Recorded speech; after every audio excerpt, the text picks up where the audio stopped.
Introduction. Apart from the outward appearance of our facial features, our bodies are the only other physical representative we have of ourselves to the outside world. It's one of the aspects of our lives on open display that is first recognized, and, like a good or bad reputation, it precedes us. This is true for both men and women.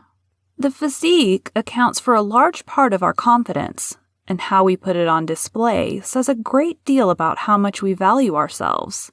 Particularly, women invest a great deal of effort into their physical beauty and appearance, which is why the majority of weight loss supplements, dietary plans, and exercise regimens are geared toward the female gender. One such alternative method with growing popularity is a diet plan known as intermittent fasting. We understand that there's been a growing interest over the past few decades in health consciousness and a desire to age gracefully, which is, undoubtedly, a worthy pursuit. But what has caused this sudden spike in lifestyle health and wellness? Possibly a marked decline in general health and an increased mortality rate due to obesity? According to a 2021 updated World Health Organization article, its records show that since 1975, worldwide obesity has almost tripled, WHO 2021. It stated that in 2016, a startling 1.9 billion adults over the age of 18 were overweight, with 650 million out of that number being obese. And in the same year, records reveal that 39% of adults aged 18 years and older were overweight, which consisted of 39% of men and 40% of women being overweight. All in all, 2016's survey saw 13% of the world's adult population, consisting of 11% of men and 15% of women, as being obese. WHO 2021. With that said, the information and guidelines in this book will be directed to women and how they can benefit, if at all, from intermittent fasting. But how did the rate of obesity get so out of hand? Realistically speaking, men and women didn't decide one day to shop excessively and fill their stomachs with unhealthy food. This was a strategic plan accomplished through the tool of marketing and advertising. Although the onus is on the individual watching the commercial to decide whether or not they will consume a product, consumer habits have been linked to the subtle yet effective influence of advertising. Have you ever heard a song on the radio that, for the first time hearing it, immediately you knew that it wasn't your flavor? You were probably repulsed by the mere sound of the artist's voice, but still catch yourself singing the tune. That may be due to another advertising mechanism known as repetition. Advertisements are designed to target specific groups of people, whether that be men, women, or children. More specifically, they also target particular cultures, races, demographics, and economic classes. A Harvard School of Public Health article was published on their website titled Advertising's Toxic Effect on Eating and Body Image, highlighting the advertising messages that penetrate the mind on a subconscious level, Roeder 2015. The article, written in 2015, also revealed that the average American watches over 3,000 advertisements a day, amounting to a total of 2 full years of their lifetime watching TV commercials. That's a lot of repetitive sales pitching that's sure to stick. Furthermore, many of these commercials use the depiction of idealized female beauty as the bait to hook both male and female viewers alike. The attraction model is the usual archetype: tall, slim, curvaceous, light-skinned, and perfectly proportioned in all the right places. The type of eye candy most men fantasize about being with, and the burning envy of every woman desiring to look the same. Ultimately, this is where the social pressure stems from that forces insecure women to live up to these unrealistic, digitally enhanced standards.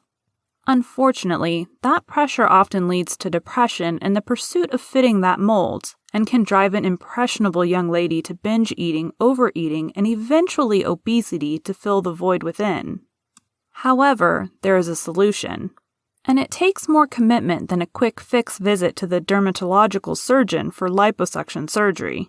While we are not advocating the demonization of those who choose such routes as a weight reduction method, Intermittent fasting trims the waistline of its practitioners and creates character. Well aware that the word fasting generates a somewhat morbid connotation, think medieval spirituality and self-inflicted starvation. It has existed for ages and practiced by various cultures and religions throughout history until now.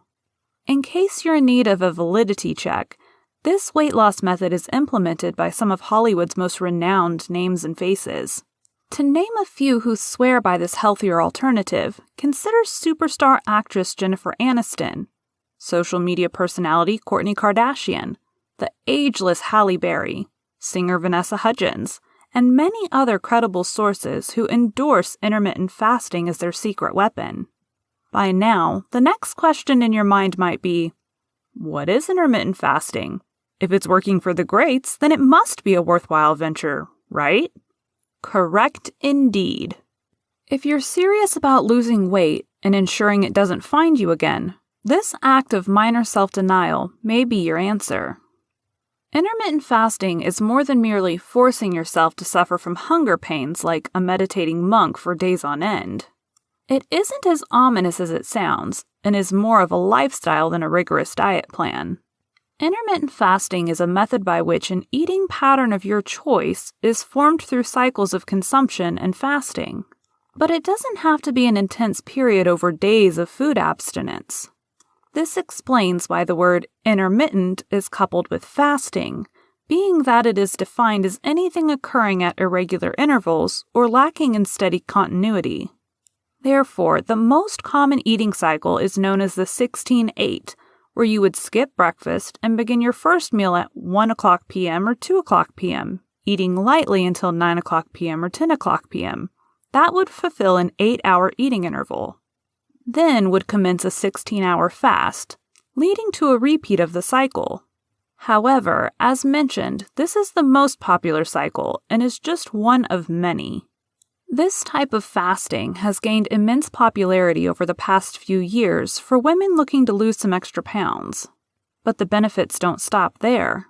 The cyclical fasting regimen is also known to improve heart health, reduce the risk of cancer and diabetes, preserve muscle mass, and is hailed for its anti-aging advantages, for starters. It's no wonder why the world's most famous celebrities and supermodels apply this formula. It's a surefire method that produces lasting results for whoever is committed to the lifestyle. In light of childhood obesity being labeled one of the most significant health issues of the 21st century, well-informed, proven steps must be taken to nip this disease in the bud, lest we have an entire generation of overweight adults. Naturally, the adult gender who will be most affected are women whose bodily structure enables them to store larger quantities of fat than men. We will be discussing these factors and others in depth in the forthcoming chapters, albeit the solution is presented with intermittent fasting. Though it may not be as convenient and desire-gratifying as many would prefer, it may be the pioneering call for a return to a more healthy, balanced life.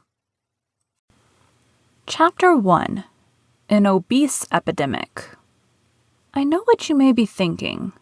An obese epidemic sounds a little over the top, especially considering the seemingly more fatal disease threats we have lingering in the atmosphere.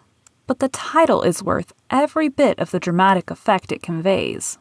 Much like a drug epidemic that endangers the psychological and emotional health of the demographic it targets, so does an epidemic of obesity threaten the physical and psychological longevity of its targeted audience. What are people left to assume when unhealthy, non-nutritious food is strategically marketed to our youth? If I'm not mistaken, it was the Russian politician and founder of the Soviet Union, Vladimir Lenin, who famously quoted, "Give me just one generation of youth, and I will transform the whole world." As direct as this statement is, the implications may be generalized. But in the context of child obesity, it's clear to see that this statement doesn't lie, and neither do the numbers. According to the World Health Organization, in 2019, roughly 38.2 million children under the age of 5 were classified as overweight or obese, WHO 2021. Who is to blame for such an early decline in physical health? How much food can they possibly eat in such a short space of time? While the most obvious answer may be the parents who consent to their children's demand for junk food or fast food, the entity generating the enticement for the craving of such degenerative foods may be the real culprit in question. The fact is that overweight children, more often than not, become overweight adults. So before the problem becomes completely unable to tame, which in many regards it has, it's best to nip it in the bud. And that starts in childhood. Made to consume. Could ignorance also be a factor in the choosing of non-nutritional food as a staple? With controversial but highly informative books like Eric Schlosser's Fast Food Nation, The Dark Side of All American Meat, and the 2006 comedy drama Fast Food Nation, based on the book, there is no excuse. These two sources of information provide hefty proof for the cheap immigrant labor used for the production of fast food, not to mention the integration of addictive chemicals into the meat. Sounds a bit too far-fetched for reality? As fictional as it may be to perceive that food producers are intentionally creating addictive food to keep product sales high, it couldn't be more true. In an article written by Melissa Kravitz and posted on the independent media site EcoWatch, she explains how high fructose corn syrup, HFCS, is an ingredient that can be found in everything from pasta sauce and ketchup to salad dressing and bread. Kravitz, 2019. Quoting from Jennifer Kaplan, the course instructor for the Introduction to Food Systems at the Culinary Institute of America in St. Helen, California, she explains, humans have an inherited preference for energy-rich foods, like fats and sugars, and thus natural selection has predisposed us to foods high in sugar and fat. Kravitz, 2019. Jennifer continues by informing that food scientists understand this human craving and create ingredients with far more fat and sugar than they should naturally have. Now that we're on the subject of high fructose corn syrup, we can list some of the most popular food products containing this ingredient. Then we can make the correlation between these products, the aggressive marketing of those products to children, and the ways in which the purposeful promotion of unhealthy items may be ruining lives at a major level. Sodas. Coming in at number 1 on the popularity list is sodas. As a beloved part of the American diet, an average 12-ounce can of your favorite soda contains close to 50 grams of sugar. That equates to 194 calories and exactly 13 teaspoons of sugar, which exceeds a man's daily limit of 9 teaspoons of sugar and 6 for women, according to Healthline, Elliott, 2016. Thus, a high influx of sugary and starchy foods results in diabetes and obesity. Could this be the reason that an assortment of sodas is sold alongside every fast food meal? That's food for thought, no pun intended. Candy. Secondly, we have another blatantly unhealthy item geared directly toward children: candy. Besides artificial coloring and flavoring, candy bars and candy are exclusively made from high fructose corn syrup. That's literally zero nutritional benefit, and yet it's the number 1 product peddled to young people. Often, HFCS is the first ingredient in several candy brands. Another item that is often marketed to children and women aiming to lose weight is low-fat sweetened yogurt. Often advertised as a healthy snack, their nutritional factor promises low calories and high nutrients and probiotics. Yet such a description may be an exaggeration because many yogurt brands, including low-fat and fat-free options, use HFCS as the sweetener of choice. The moment this ingredient is added, it almost nullifies the other nutritional values. Women in particular should be wary of the low-fat and fat-free yogurt grand deception. Salad dressing. Next on the list is salad dressing. Yes, ladies, salad dressing. Who would have thought that the addition to an otherwise healthy leafy green salad would contain high levels of HFCS? Again, it's essential to read the nutritional value of every product that is sold on the shelves. Again, products such as these are marketed as low in calories or fat-free. You may be thinking that a bottle of low-fat Italian dressing is the ideal complement to your salad, but it's actually filled with way more than the daily recommended sugar intake. Alternatively, to be sure of what you're consuming, there are simple and easy recipes for vinaigrettes and other salad dressings using olive oil, balsamic vinegar, fresh lemon juice, garlic, and other natural ingredients. Fast food. A high-velocity work life has robbed most workers of the leisure time to prepare a home-cooked meal. From here came the need for convenience in food consumption, and so fast food was birthed. But added to that was the cleverly introduced frozen meals and boxed dinners. Not only are these foods rich in HFCS, which is an artificial preservative, but also salt. Preservatives of any kind are carcinogenic and are designed to prolong the shelf life of an item. Salt can also be viewed as a natural preservative, but an excess of it may lead to high blood pressure. Unfortunately, frozen meals like pizzas, potato fries, fish and chicken fingers, nuggets, packaged dinner meals, frozen desserts, and others are packed with HFCS for preservation and lack any real nutritional value due to their ready-made nature. Canned fruit. Another popular snack promoted for its convenience to both parents and children is canned fruit. Children love it because, like most other things they crave, it's sweet. Parents find it convenient because they believe the fruits are healthy for their young, which it is, just not when it's soaked in corn syrup. Fruits are a great source of fiber that already contains natural sugar. It's a sugar rush when HFCS is added, which is found mainly in canned fruits. However, it can be present in fruit cups designed for school children, so it's best to check for those containing natural juice. Juice. Similar to sodas, as a staple for most meals is juice. More so among young people. Despite possessing essential antioxidants, vitamins, and minerals, a large quantity of boxed and bottled juices contain high fructose corn syrup.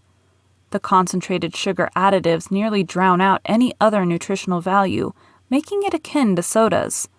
It's a known fact that, given the option, both women and children would quicker choose a glass of juice over a glass of water. If you own a blender or juicer, making your own natural juice from whole fruits is more beneficial to your health. Processed snack foods. Snack foods and breakfast cereals are probably some of the most advertised foods for both the younger and older age groups. It goes without saying that the majority of processed snack foods are filled with additives, such as potato chips, cookies, crackers, peanut butter, hot dogs, toaster pastries, and granola bars, to name a few. Breakfast cereals are likely the least healthy way to start the day, especially with the likes of Frosted Flakes or Captain Crunch, which are filled with high fructose corn syrup. Even Cheerios that are thought to be heart healthy make the list. Some healthy alternatives for women and children include Kashi Berry Super Loops, Fiber One, Great Grains, Uncle Sam Whole Wheat Berry Flakes, Quaker Cinnamon Oatmeal Squares, and many more healthy choices that are great for losing weight. As we have lightly discussed above, some of the food products mentioned are overtly unhealthy, while others are more subtle. Nonetheless, these are the same foods that are aggressively advertised regardless of the known side effects. Women in particular are especially vulnerable to the trappings of these advertisements, as they generally showcase the most picturesque model as the standard to strive to emulate. With a manipulation tactic as classic as this, it creates the illusion in the minds of women that equates the product being advertised with the model on the screen. For example, an energy drink might be the item being promoted as having all the necessary vitamins and minerals a woman needs to sculpt her body. Visually, the perfectly toned model doing squats with sprayed-on water for sweat effects would then take a sip from the energy drink, enticing every woman watching to do the same. The same tactic has been applied for decades, and it still works to this day. And this is part of the reason, along with a lack of knowledge of their biological design, why women struggle with losing weight. Generational effects. There is no doubt that generations past have experienced less of a problem with obesity. To properly understand the rapid increase of an overweight population, we must take into account two factors: convenient food packaging and inactivity. The latter, inactivity, covers a vast area of the average person's daily activity. Before our phenomenal world of technological advancements, the most common jobs for men in the 1950s and 1960s included factory workers, agriculture, auto mechanics, plumbers, builders, road construction workers, and warehouse workers. Women occupied the positions of secretaries, clerks, typists, and shop assistants. In terms of physical activity, the jobs held by men were far more demanding than what we see today. There was a greater deal of exercise with professions that required daily mobility, therefore burning more calories. However, in today's culture, the majority of jobs occupied by both men and women involve a lot more sitting throughout the day. Mostly office jobs are confined to a desk inside an enclosed building, probably with the air conditioner running continuously. Closed pores and inactivity equal more calories being stored, which will later become fat. Back in that era, although there was bus and train systems, as well as privately owned cars, the majority of workers were not able to afford a car. So naturally, people walked more frequently as a means of transportation. But today, owning a car is much easier. And after 8 hours at the desk, the rest of the day is spent in a car seat, driving home, or stuck in traffic. Then finally, with only a few hours to spare, fatigued from a tiring day behind the desk, the probability of a home-cooked meal is minimal. Although some people still find the time to get it done, but more than likely, the end result would be takeout or a packaged frozen dinner. All this to say that the inactivity of today's most lucrative jobs, while sumptuous in pay, may be negatively affecting the overall physical condition of the average person. In spite of the acceptance of women's rights to better job opportunities and equal pay, the epidemic of obesity would still be largely effective. A large population of women still hold similar secretary and typist job posts as they did decades ago, but where the problem resides is with the fast, cheap, and satisfying delicious culture we have desired to our own peril. Today, more than any other time in history, women can become entrepreneurs, CEOs, lawyers, surgeons, chefs, hairstylists, and the list goes on. But without reserving the time to exercise, the money acquired would do little to naturally burn off the stored calories. Chapter 2: Biological Makeup of Men and Women. When it comes to weight loss, a clear distinction must be made between the chemical makeup of men and women.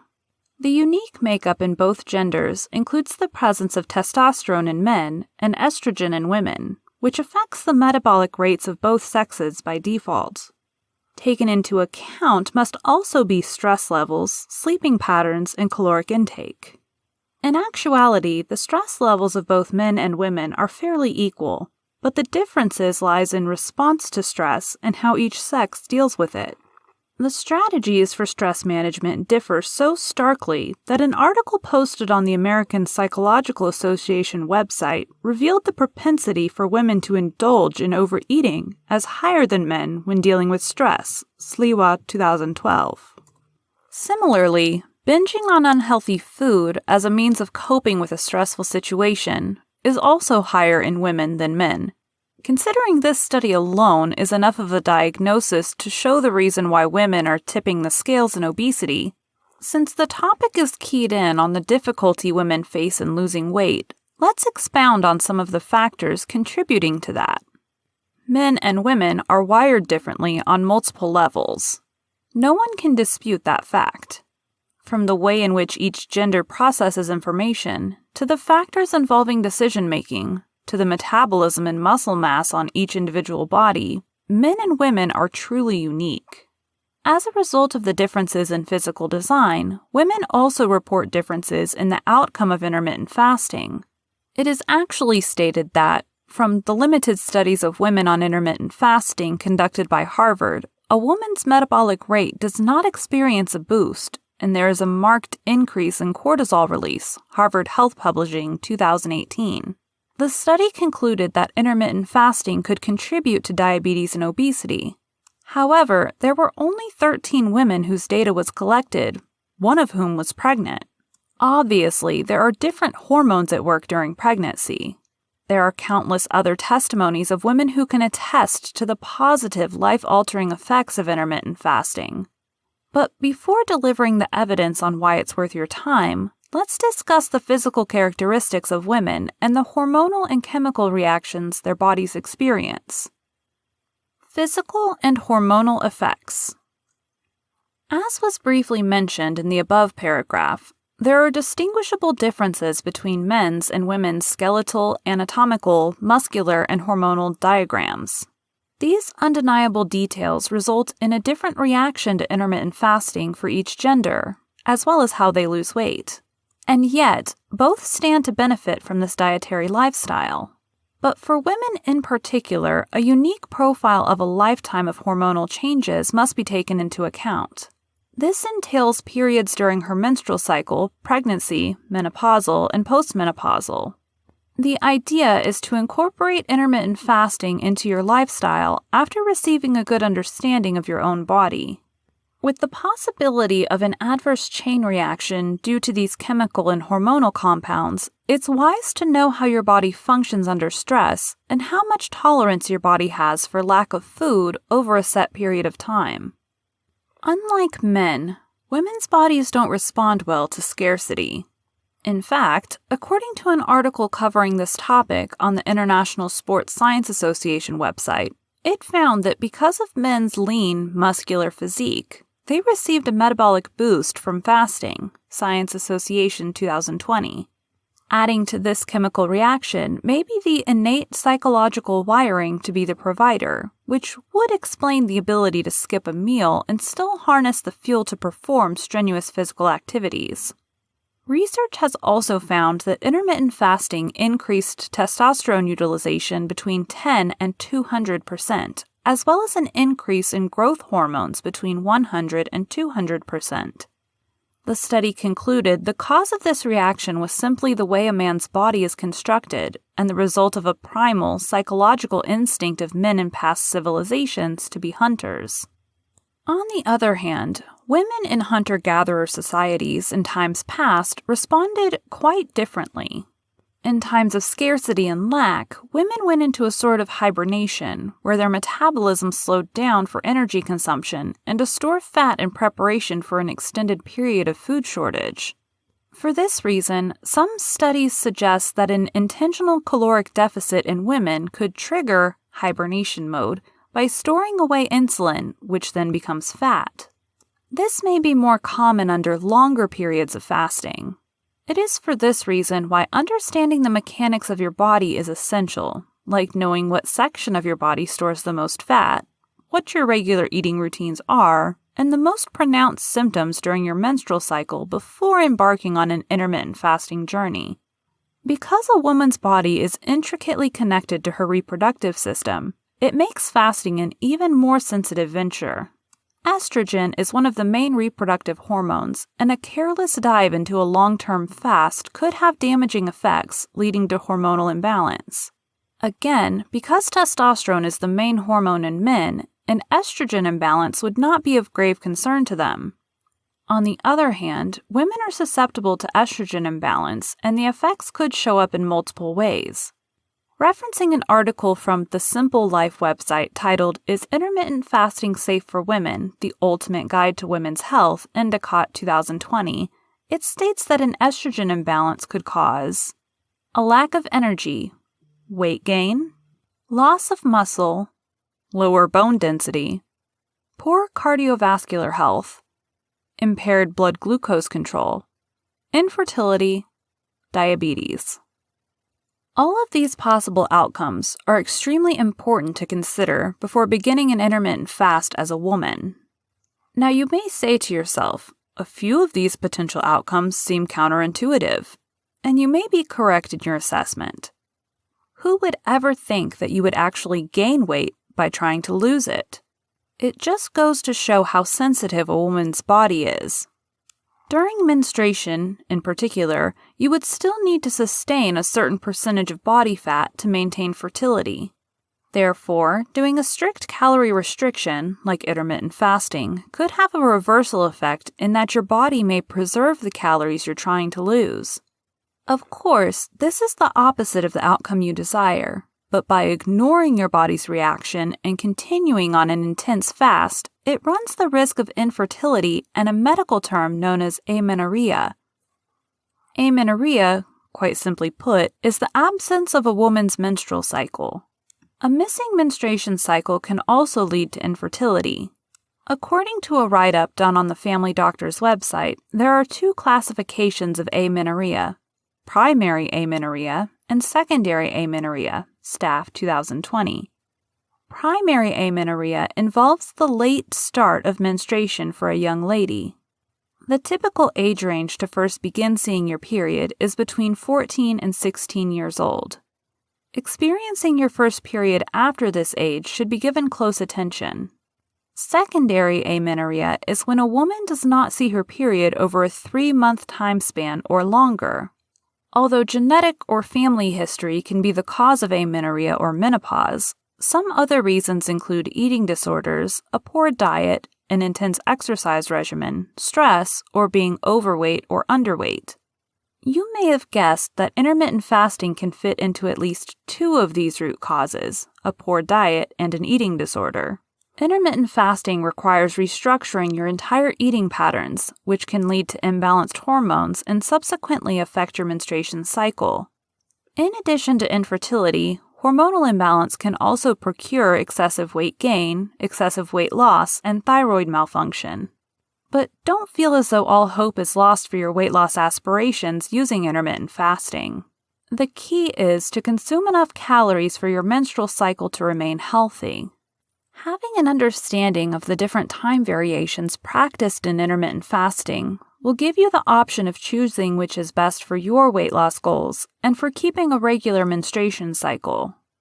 For women nearing the perimenopausal stage, around 40 years old, hormones also play a major role as they determine your rate of metabolism.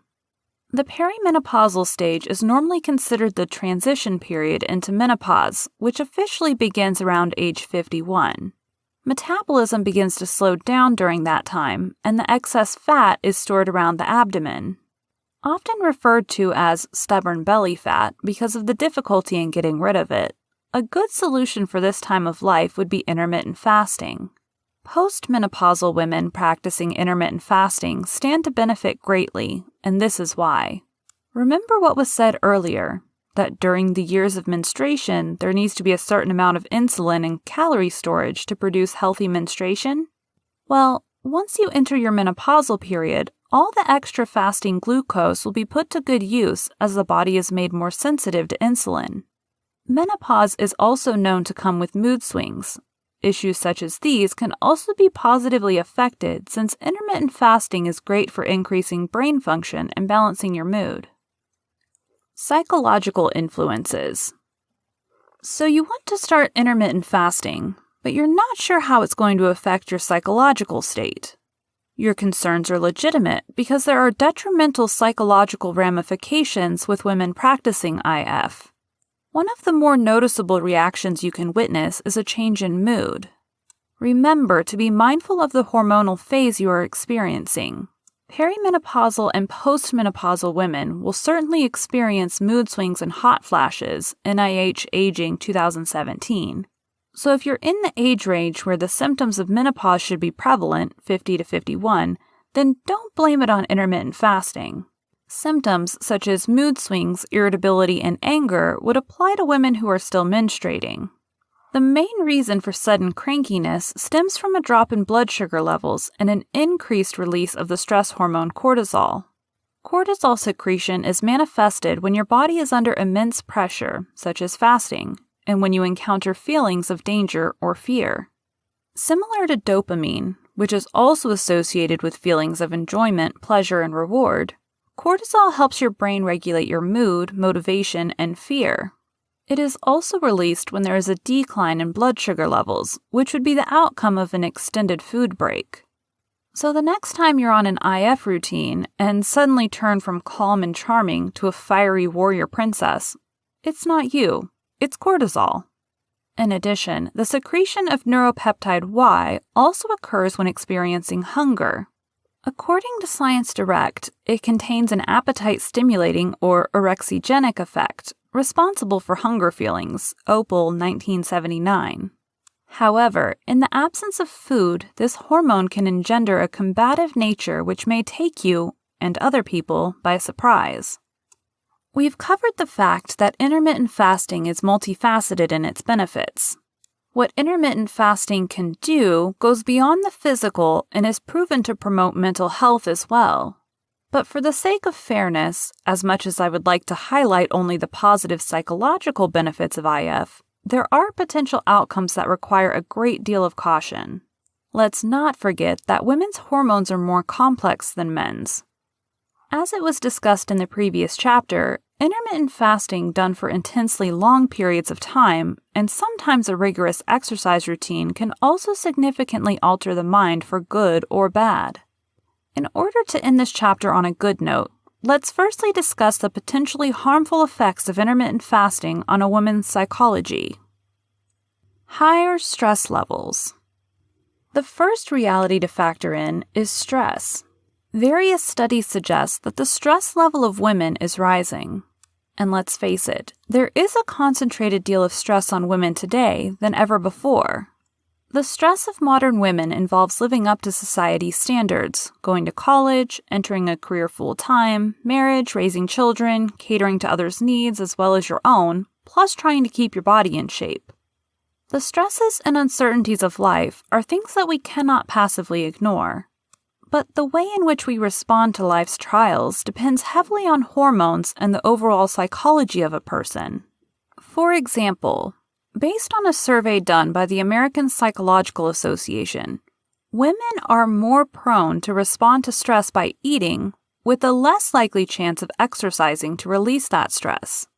Because of their reaction to stress, the study concluded that one reason women struggle more with weight gain is as a result of a surge in appetite caused by increased stress levels. But what other ways could intermittent fasting be affecting the psychological wellness of women? Although all forms of fasting and dieting affect the mind, intermittent fasting has been proven to alter moods entirely, more so in women. Since intermittent fasting is more of an eating pattern and less of an actual diet, feelings of hunger may be more prevalent in those who practice it. And we're all familiar with the saying, a hungry man is an angry man, or woman. Apply this directly to the regulated eating pattern, as periodic food abstinence is a basic requirement for IF. 16-8 routine. A few of these periodic fasting times are the 16-8 routine, which entails consuming whatever food you choose for 8 hours. Following that would be a 16-hour fast, which would mostly be accomplished during sleep or doing other minor activities. The 16-8 method is practiced by many female celebrities who swear by its life-changing results. Gunners, 2018. 5-2 routine. Then we have the 5-2 routine. Using this method, much like a 5-day work week, entails normal food consumption for 5 days out of the week of your choosing. The remaining 2 days of the week would be used for fasting, during which your normal caloric intake would be cut by 500 to 600 calories per day. The 6-1 method is similar to the 5-2, but the difference is that your normal eating habits will be maintained for 6 days, leaving 1 day for cutting your caloric intake. Gunners, 2018. 24-hour fast. The last option would be the 24-hour fast, in which the practitioner would do a solid food fast for 24 hours while only consuming calorie-free drinks, teas, water with lime or lemon, coffee, coconut water, sparkling water. You can also consider this a liquid fast. The 24 hours are repeated twice a week and can be done at your convenience. The purpose of mentioning the optional methods in which one can start an intermittent fast was to underline a reduced caloric intake and reinforce the need to abstain from foods for periods, long or short.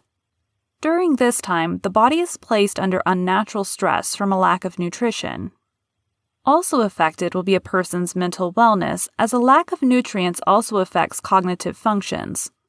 But what are some of the ways women can be psychologically affected by this? Let's discuss some of the effects. Need for sleep. Not only can a dietary restriction make you way more anxious due to cortisol release, but it can also increase the propensity to sleep. According to a study shown on the Medical News Today website, the practice of intermittent fasting decreases the amount of REM, rapid eye movement, sleep one has, Leonard 2017. This deeply tranquil phase of sleep usually occurs 90 minutes after drifting off. Experts state that the reason for the lack of REM is a rise in cortisol and insulin while fasting. Also, how can you get sufficient rest when an empty stomach keeps growling all night? Depending on which type of fast you're engaged in, eating your last meal hours before bed may not be ideal for a tranquil rest, as feelings of extreme hunger may settle in. However, on the contrary, common sense teaches that eating a full meal before bedtime is counterintuitive for weight loss. Heavy meals just before getting some shut-eye can result in weight gain, excessive gas, and acid reflux. Cognitive functions affected. Intermittent fasting, especially for intense, long periods, is said to impair normal cognitive functions. What this means is that your capacity for sound judgment could be affected, resulting in impulsiveness, rash decision-making, and lack of clarity. These results may also be caused when the neurotransmitters in the brain are affected. For example, the neurotransmitter connected to serotonin secretion could be hindered due to food restrictions. Serotonin, the feel-good chemical in the brain, can drastically change your mood once altered. For this reason, it is important to consume sufficient serotonin-producing foods during mealtimes so that when the fasting period comes, the body is not completely starved of the nutrients that produce the brain chemical. Gain eating discipline. As it was stated previously, intermittent fasting is less of a diet plan and more of an eating discipline. In that case, the aim is not to eradicate all your favorite foods in exchange for tasteless salads. Although eating nutritious food plays a major part in metabolic rates and keeping hormones balanced, IF goes further than altering the foods you eat. Let's now discuss some ways in which women stand to benefit from intermittent fasting. Hunger and appetite. Our bodies are made up of various hormones that regulate hunger and appetite. Like many of the other hormones in our body, they are directly connected to our brains and can influence feelings of satisfaction and fulfillment, as does dopamine. But there is a hormone that resides in the gut called ghrelin, which stimulates appetite, stores fat, and lowers energy consumption. Much like our eating habits, ghrelin becomes accustomed to a set eating routine. Once you begin intermittent fasting, it's forced to change the times of ghrelin secretion. Therefore, it manipulates feelings of hunger, causing appetite cravings to become stabilized. This result is recorded more frequently with longer periods of fasting. Managing ghrelin will lead to you conquering those late-night snack attacks that you can't seem to resist, as well as the tendency to be an emotional eater. Weight loss. People are interested in IF primarily for this reason: weight loss. Go figure. A major benefit for women interested in fasting would be the ability to drop pounds. The idea is to train your mind and body to eat fewer meals while still being full. Specific nutrient intake would aid in feeling satisfied, thereby storing fewer calories and losing more weight. According to Healthline, short-term fasting can increase metabolism, which in turn helps to burn more calories, Coyle 2018. So with this method of dieting, it's a win-win. Your metabolism is increased, which helps to burn more calories while simultaneously reducing your caloric intake. Blood sugar.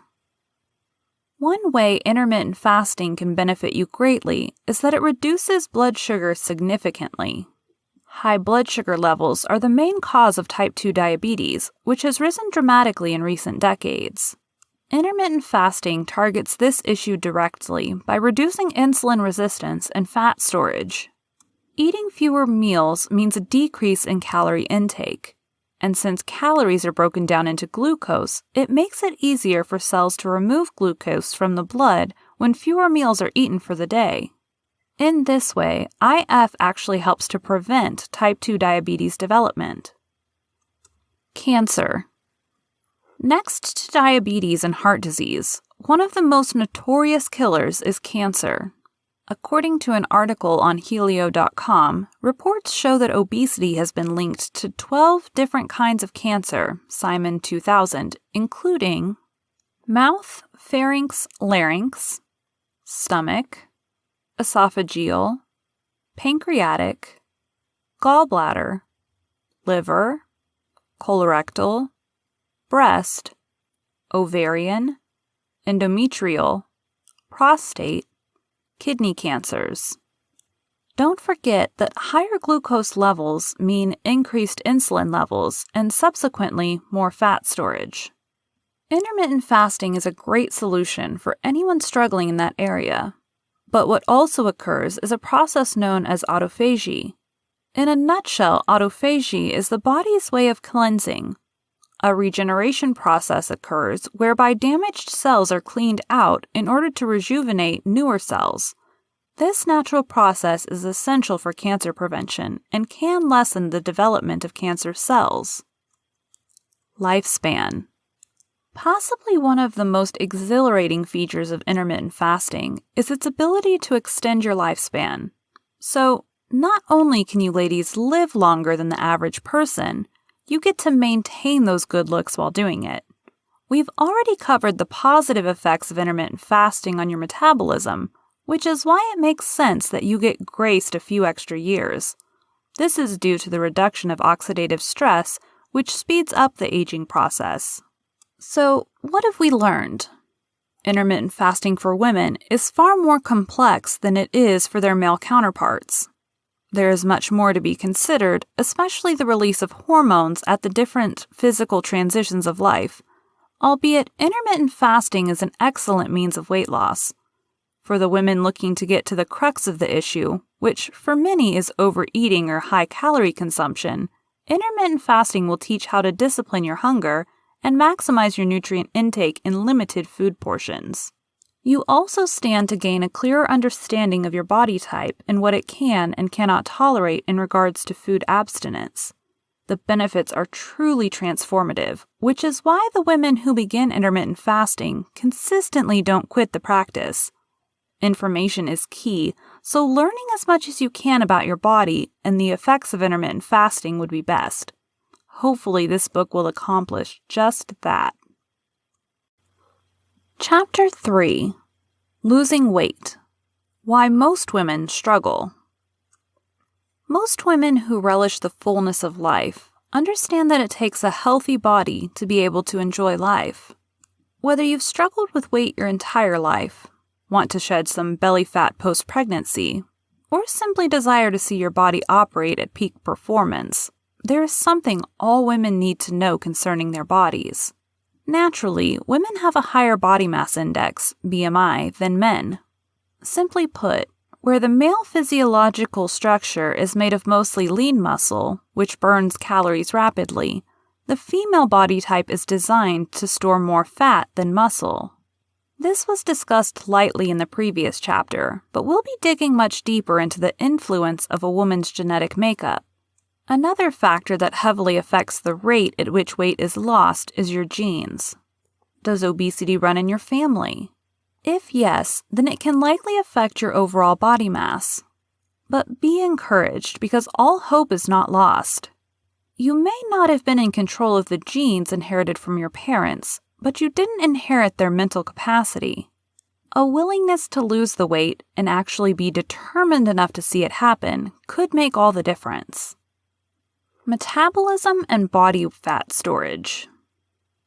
The truth cannot be manipulated or doggedly restructured, no matter how much we desire to change it. It is harder for women to decrease their weight than it is for men. Sounds a bit unfair, right? The secret lies in the physiological components that make men and women differently. It is said that the body fat content for a woman of normal size is 25%, compared to that of a man whose body fat percentage is just 15%. That's a 10% difference, although science claims that the average weight difference between men and women is between 6% and 11%. Factor in also that a woman's hormones make it easier for food to be converted to fat. Again, this is something that comes with the territory of a female's body structure and cannot be undone. For women who are of age to be sexually active, the use of birth control pills causes the body to produce far more water and fat than it normally would. Estrogen, which is the main hormone in women, causes increased levels of fat on its own. Birth control pills, oral contraceptives, contain added estrogen and progestin, which prevent pregnancy by stopping the release of hormones from the pituitary gland in the brain that help in the development of the egg. And depending on the type of oral contraceptive that's taken, the estrogen levels can increase during different periods of the cycle. Obviously, the overall body mass index will increase for women who are on birth control pills. To reiterate, a plethora of factors have to be considered when discussing the causes of obesity among women. While the metabolic rate of women may be slower than that of men, the percentage of calorie ingestion, as well as calorie burn, is also key. Interwoven into this dynamic is the socioeconomic, educational, and racial status of a woman. According to statistics taken by the National Center for Health Statistics in 2013 to 2014, the adult obesity rates were higher for women at that time, Gabby Galvin 2020. Going further, the survey showed that 4 out of 5 African American women in 2018 were overweight or obese. In addition, 3 out of 4 Hispanic women were obese in the same year, and obesity rates among non-Hispanic, white, non-Hispanic Asian, and Hispanic women were highest for the lowest income bracket, Gabby Galvin 2020. As much as many would like to dismiss the facts, a woman's society and income bracket also determine her weight, aside from genetics. Biology teaches us that although each individual is unique, we have inherited unmistakable traits directly from the genes of our parents. The same is true in regards to body mass as much as it is with height. However, many believe some cases of obesity to be monogenetic, meaning that a single gene can directly influence the expression of a particular trait. In this instance, that would be obesity. For starters, the idea is not incomprehensible as other diseases are passed down, such as diabetes, cancer, heart disease, and Alzheimer's. But there is one key factor in determining whether or not a disease can be passed down, and that is if its inheritance is multifactorial or single-gene monogenetic. Monogenetic inheritance is caused by mutations in the DNA sequence of a single gene, known as single-gene disorder, monogenetic disorder. Heine et al. 2010. There are different ways in which monogenetic disorders occur. These include 1 copy of a defective gene from each parent, 2 copies of a defective gene from each parent, and an X-linked inheritance, which is a defective gene from the female only. Diseases that can be inherited in this manner are cystic fibroids, sickle cell anemia, Huntington's disease, and Fragile X syndrome. Notice obesity is not listed as an inherited monogenetic disease. That's because it is a multifactorial, polygenetic inheritance. In layman's terms, it suggests that these types of diseases are caused by combining factors, including environment and multiple gene disorders. Obesity can be determined by these factors, especially if one or both parents have a slowed metabolism rate, along with behavioral patterns that encourage overeating. This is an example of gene and environmental combination. If the inheritor lives in an area where high-calorie food is sold in abundance and is practiced by parents, then the chances of becoming obese are increased. However, the pattern can be reversed by promoting healthy, nutritious meals, encouraging exercise, and practicing a bit of intermittent fasting if it fits into your goals. Added to the polygenetic inheritance, for women in particular, is their body shape. While most aspire to achieve an hourglass shape, there are certain body types that make obesity a greater possibility. For this reason, knowing your body shape is key so that you will have a clear understanding of where fat will be stored. That being said, the pear, apple, diamond, and oval body shapes are most vulnerable to gain weight. Stress management. Life can be unpredictable and downright unfair at times. These unforeseen situations that we deem to be stressful, we now understand that under extreme levels of stress, the human body releases the steroid hormone cortisol. And in women, high levels of stress can contribute to massive weight gain in conjunction with other factors. Stress can present itself in many ways today. It is believed that women in modern society undergo a more condensed level of stress than women from decades ago. An article posted on the Priority website stated that women are 50% more likely to be stressed than men. With all we've covered on the physical aspects of a woman, we are aware that their body mass index is based on fluctuating hormones, which can easily be triggered by stress. But there are two types of stress: chronic and acute. Acute stress is what we deal with on a daily basis, often referred to as short-term stress. Examples of this type of pressure can begin with something as simple as a nagging spouse or an overly demanding and critical boss, to other issues like vehicle troubles and home invasion. While these examples are still capable of raising cortisol levels, the trauma they cause tends to be over rather quickly in most cases. Surprisingly, the opposite effect occurs when enduring acute stressful situations. According to a study done by News Medical Life Sciences, short-term stress can actually give rise to a loss of appetite, News Medical 2018. The study finds that during times of minor stressful situations, adrenal glands are triggered to produce adrenaline, which sends an individual into the fight-or-flight stage. Accompanying the body's reaction to adrenaline release is a suppression of hunger, which works in favor of those wanting to lose weight. The opposite is true for people suffering from chronic stress. Long-term stress, as it is often considered, is the attribute given to chronic stress. As it can be clearly perceived from its description, long-term stress defines extended periods of high-stress situations or experiences. Anything from dealing with petty coworkers in a toxic work environment, performing under high levels of pressure, emotional stress from a rocky relationship, or living in a turbulent environment can be classified as high stress. Unlike acute stress, many of these situations are ongoing. Instead of releasing adrenaline, chronic stress encourages the release of cortisol. Cortisol is known as the ultimate stress hormone and is released from the same adrenal glands as adrenaline. Cortisol, in particular, increases appetite, which can remain high if the stress persists. Normally, after an intense or stressful episode, cortisol levels decrease. But when a high-stress dilemma is prolonged, it can spell trouble for the woman hoping to lose weight. This is where the practice of comfort eating originated. Once cortisol levels remain elevated, overeating or comfort eating can appear to relieve some of the stress. Similar to a drug addict who is dependent on a substance to temporarily provide emotional relief, so is the comfort eater.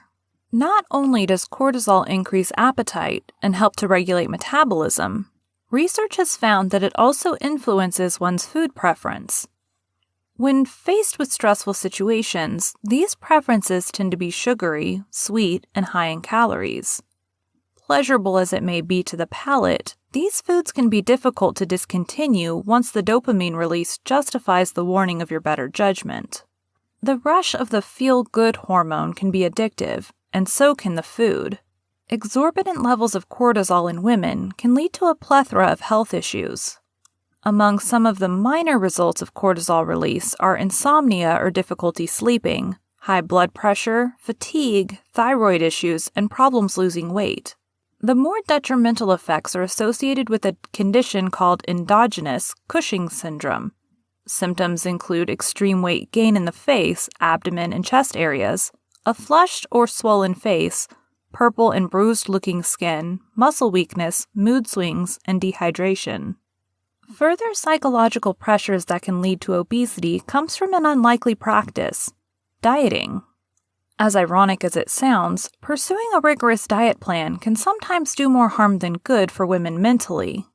In returning briefly to the topic of marketing and advertising, women are targeted with overnight diet plans and miracle weight loss supplements, promising quick success with limited effort.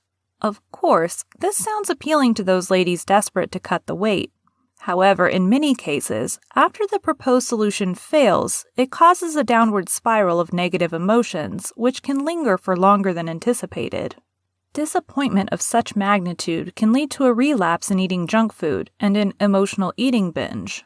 Quoting from Jillian Greaves, an integrative functional dietitian at Prevention Pantry Nutrition, in an article written on the pros and cons of intermittent fasting on women, she explains, intermittent fasting itself is a stressor on the body, and in the context of our modern-day life that's already filled with chronic, emotional, psychological, and environmental stressors, IF may do more harm than good. Greaves, 2020. She goes on to explain that fasting can tip to one or two extremes: overeating or undereating. For this reason, it is advertised that women who struggle with eating disorders should not practice intermittent fasting.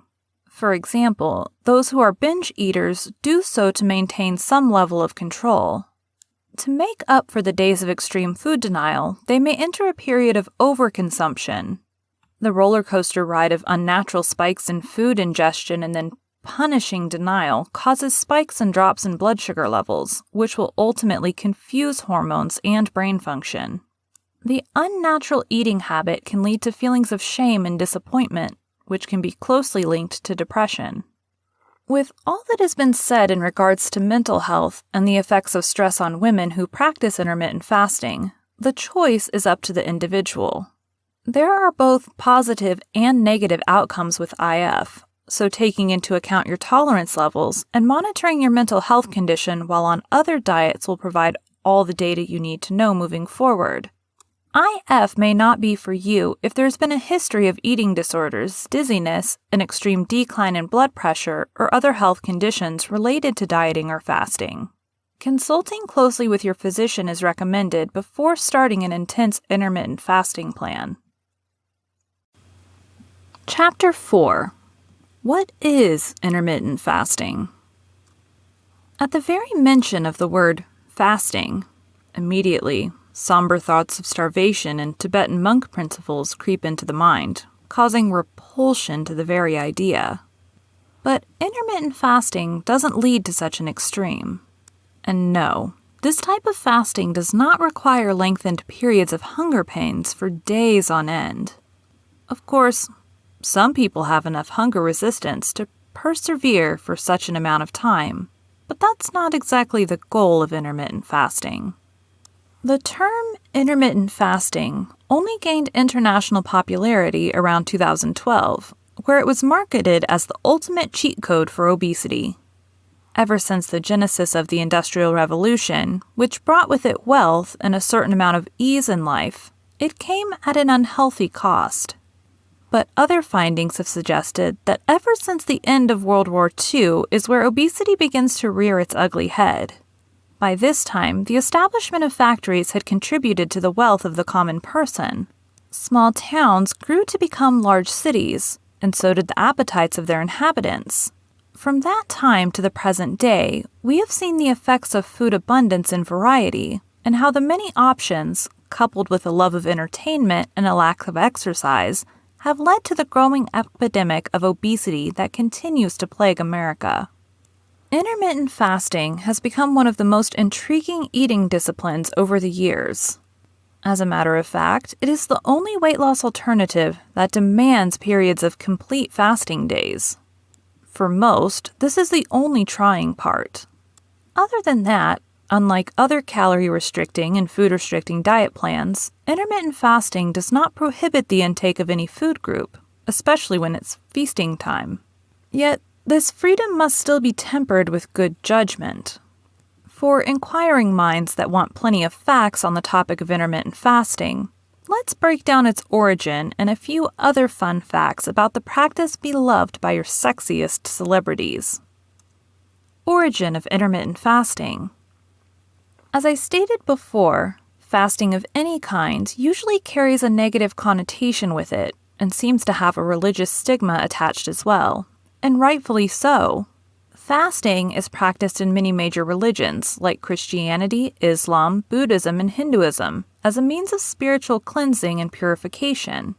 For example, the Daniel fast finds its roots in Christianity, which follows a different set of guidelines than intermittent fasting. A Daniel fast typically lasts for 21 days, 3 weeks, in which a strictly vegan diet will be primarily what meals would entail. That means excluding poultry and dairy products, processed foods, solid fats, sweeteners, beverages, and candy. According to the biblical text, the prophet Daniel went on a 3-week plant-based fast to receive greater strength, vigor, and spiritual insight. Referencing the biblical text, people have labeled the fast for Daniel's namesake. This particular fast is only intended to last 29 days, following the timeline of Daniel. However, some people have opted to adopt the abhorring of meat consumption as a lifestyle choice to save the planet's animals. Thus, we see that these two diet fasting options, although similar, differ in that one allows you to eat what you want but not when you want, and the other dictates what food you can and cannot consume. Nevertheless, fasting has its foundations in religion as a whole. The truth of this is also expressed in the Islam faith for the month of Ramadan. The month of Ramadan is considered to be one of the holiest months and is celebrated much in the same manner as Christmas. The main difference is that instead of feasting, Ramadan requires all Muslims to fast for a period of 30 days. During this time, Muslims are called to abstain from ingesting any food or liquids, smoking cigarettes, and having sexual intercourse from dawn to sunset. The month of Ramadan, according to Islam tradition, is practiced for various spiritual and social purposes. This includes a reminder of the fragility of human life and their need for God's provision, avoiding distraction and pleasure to strengthen their relationship with God, as a show of compassion toward those who are poor and needy. Suffice it to say, despite being derived from a religious background, fasting has grown to show its influence in the health and wellness department quite successfully, Williams, 2016. Perhaps one of the most ancient forms of fasting is Ayurvedic, traditional Indian medicine. Different in approach from Western pharmaceutical medicine, Ayurvedic medicine is an Indian medical system that relies on a more natural, holistic healing methodology in regards to physical and mental health. Originating over 3,000 years ago, large parts of the Eastern world widely practice this alternative form of medicine. It is almost exclusively favored in India over other forms of medicine, although modern medicine is sometimes combined. In light of the preventative and curative benefits it produces, intermittent fasting is relative to the Ayurvedic way of fasting and seemingly inherited most of its attributes from there. For example, on the Bayan Botanicals site, it is revealed that Ayurvedic fasting does not have the need for complete fasting from food, Chase 2018. Instead, much more emphasis is being placed on the quality of the food and drink that is being consumed and how it affects the efficiency of our bodies.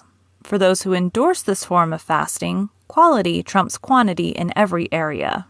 The philosophy is that whatever food is being consumed is feeding not only the body but also the mind and spirit. It is for this reason that the practice instructs to eat food containing prana or intelligence.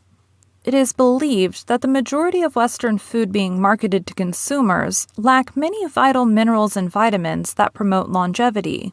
So, over time, the outcome is a nation of people who are overfed and undernourished. And the result, as you rightly guessed, is obesity.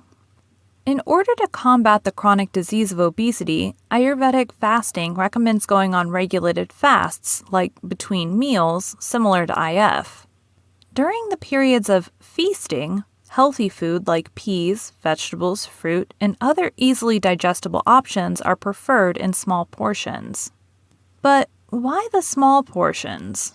The point of feasting is to feast.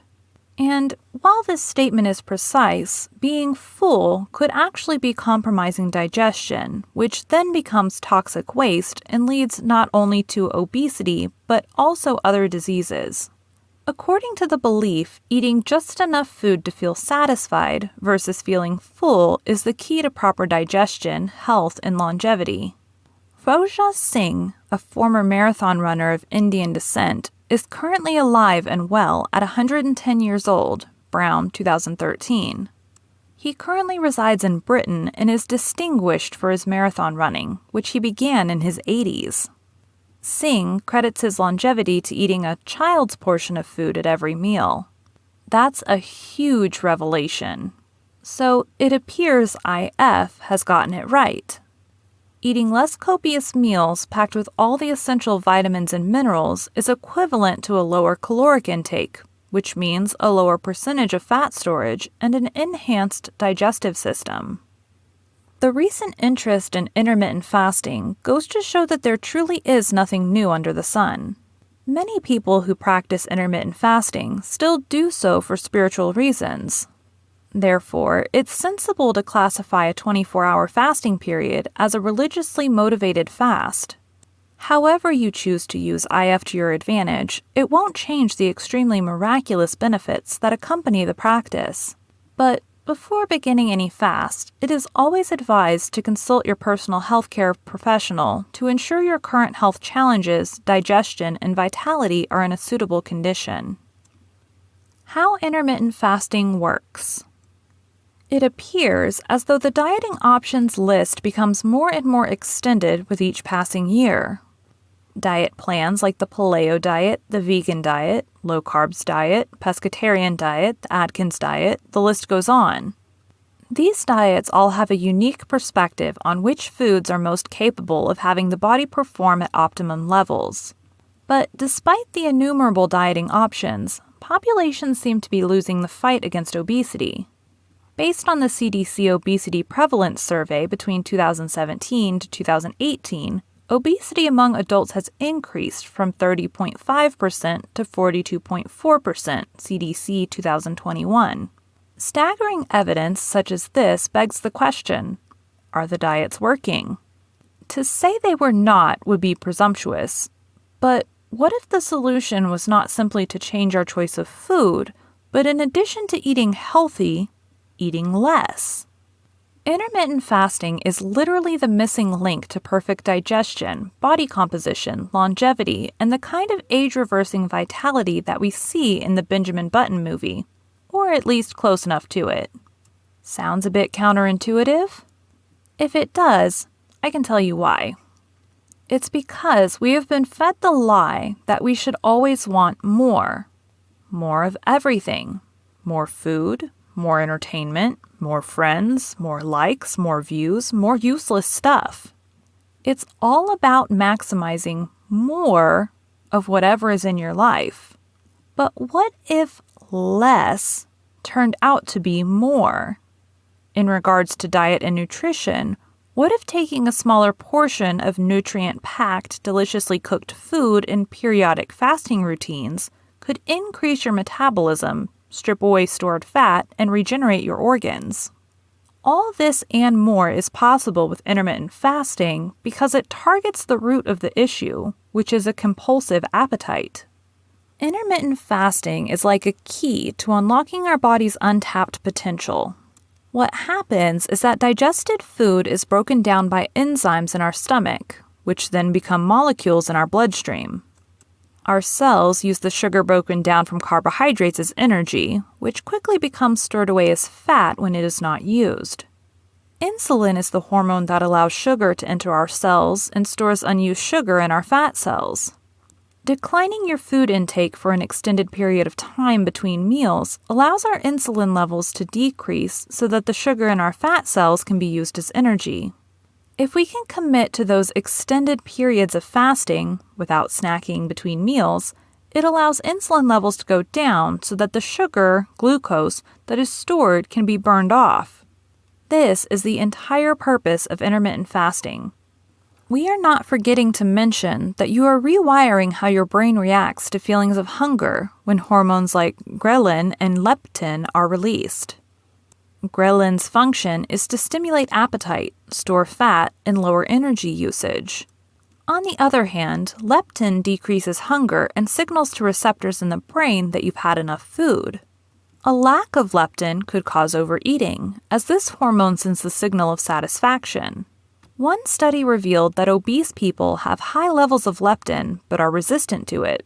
Therefore, hunger remains elevated and more than needed food is consumed. Although ghrelin is shown to increase as a result of fasting, reports also show that it decreases after a peak during the first couple days of fasting.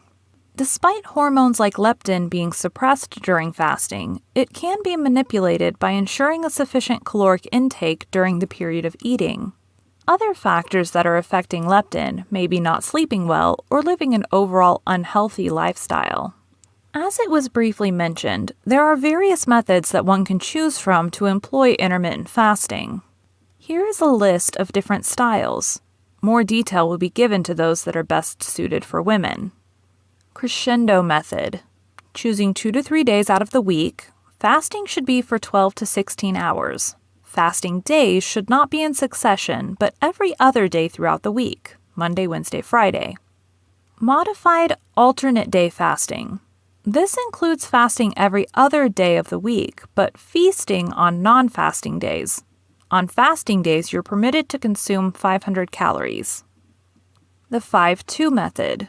This diet has also been referred to as the fast diet, which calls for a 25% calorie restriction of regular intake, 500 calories, for 2 days a week. Feasting, or normal eating, can be done for the remaining 5 days. Fasting days should be every other day. Eat to stop. 24-hour fast. A 24-hour full fast, repeated at least twice a week for women. This can include breakfast to breakfast fast, allowing tea, water, or calorie-free beverages during the fasting window. Women are advised to start a 14 to 16-hour fast and gradually increase the fasting period. The 16-8 method. This entails fasting for 16 hours a day, preferably at night, and eating normal calorie intake within the 8-hour window. 16-8 is the preferred method for women who should start with a 14-hour fast and work up to 16. Magala 2020. Once a woman is given the green light by a medical practitioner, choosing which option works best for her body type and weight loss goals is essential.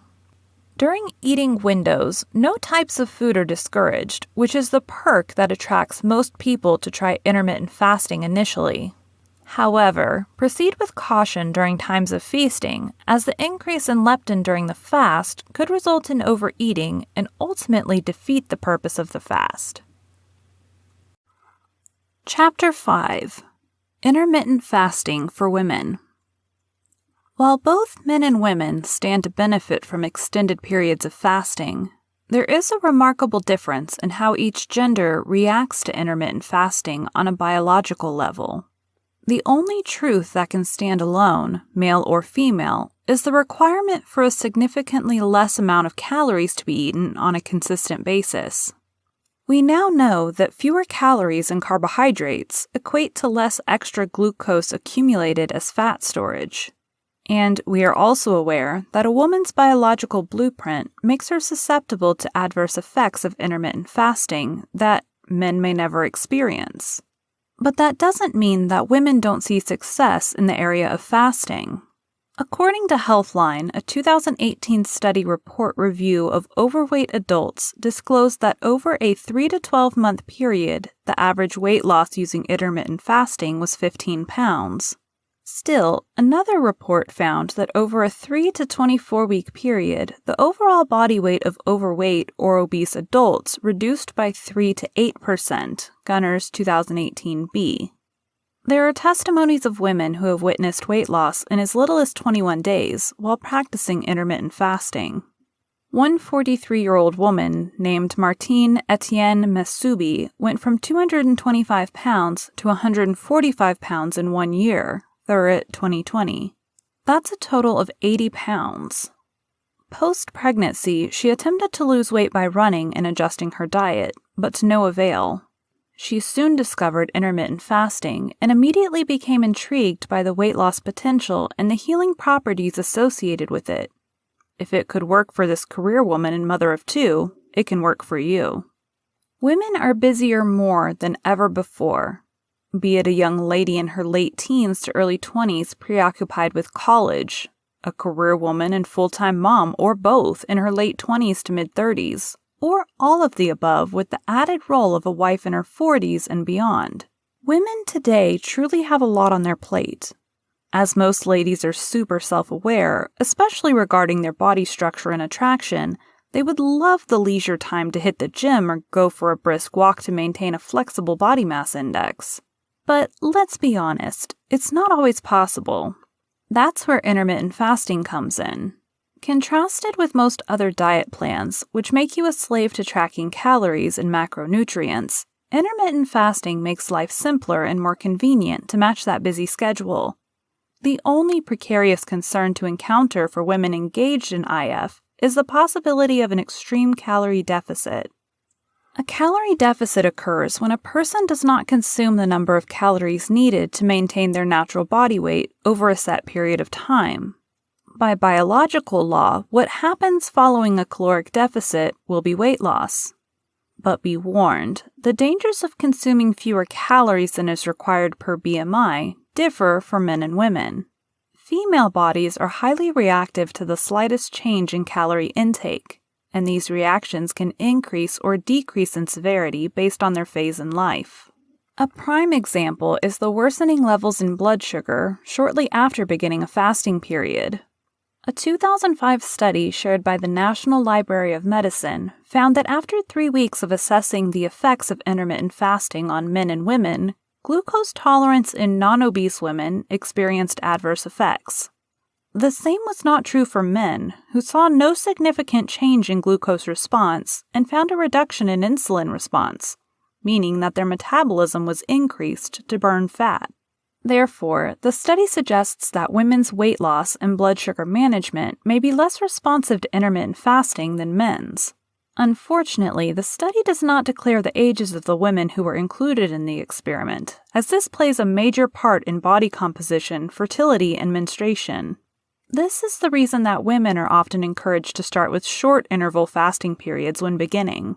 Once there are no major defects, you may increase the hours of your fasting window.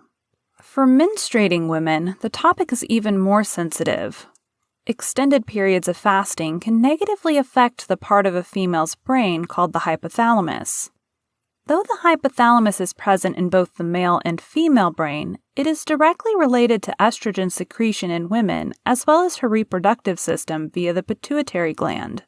When the hypothalamus of a female is affected, it disrupts the release of the gonadotropin-releasing hormone, GnRH, a master hormone that regulates the release of two other hormones, luteinizing hormone, LH, and follicle-stimulating hormone, FSH, Ray-Fols-Gonzalez, 2010. These hormones are essential to communicating with the ovaries. When that communication is broken, there is a higher risk of irregular periods and infertility. So to the women still in their prime for producing eggs, the go hard or go home mentality needs to be canceled. It's important to note that women who are in their menstruation phase need to track their calories when on a fast due to the mass amount of energy released in the weeks leading up to their period. It is believed that a woman can burn more calories at this time than any other time in the month. To go on an intense fast during this time would be off-putting to the hormonal balance in the body, which would explain the irregularity in the menstruation cycle. But don't take this information as a disappointment if you are in the menstruation phase and want to lose weight with intermittent fasting. The only caution that should be taken would be to meticulously manage the calories being burned and what is being replaced. Do that, and the results you are looking for will be sure to manifest. Women can experience just as much success with intermittent fasting as men can. The only difference is that there needs to be a determined effort in monitoring your caloric intake and being mindful not to overextend the period of fasting to maximize results. Consider the intermittent fasting journey similar to running a marathon instead of a sprint. It's not a 2-week guaranteed fat-burning diet. Rather, it is a lifestyle choice that can save you time, money, and food resources, all while chipping away the fat to sculpt the body you desire. Food and exercise to complement the fast. Fasting may seem intimidating for some, but it's all about perspective. Consider it more of a regulated starvation, if that does any good. But it really isn't as difficult as it sounds. A large percentage of the women who get into intermittent fasting do so because of the freedom it allows its users.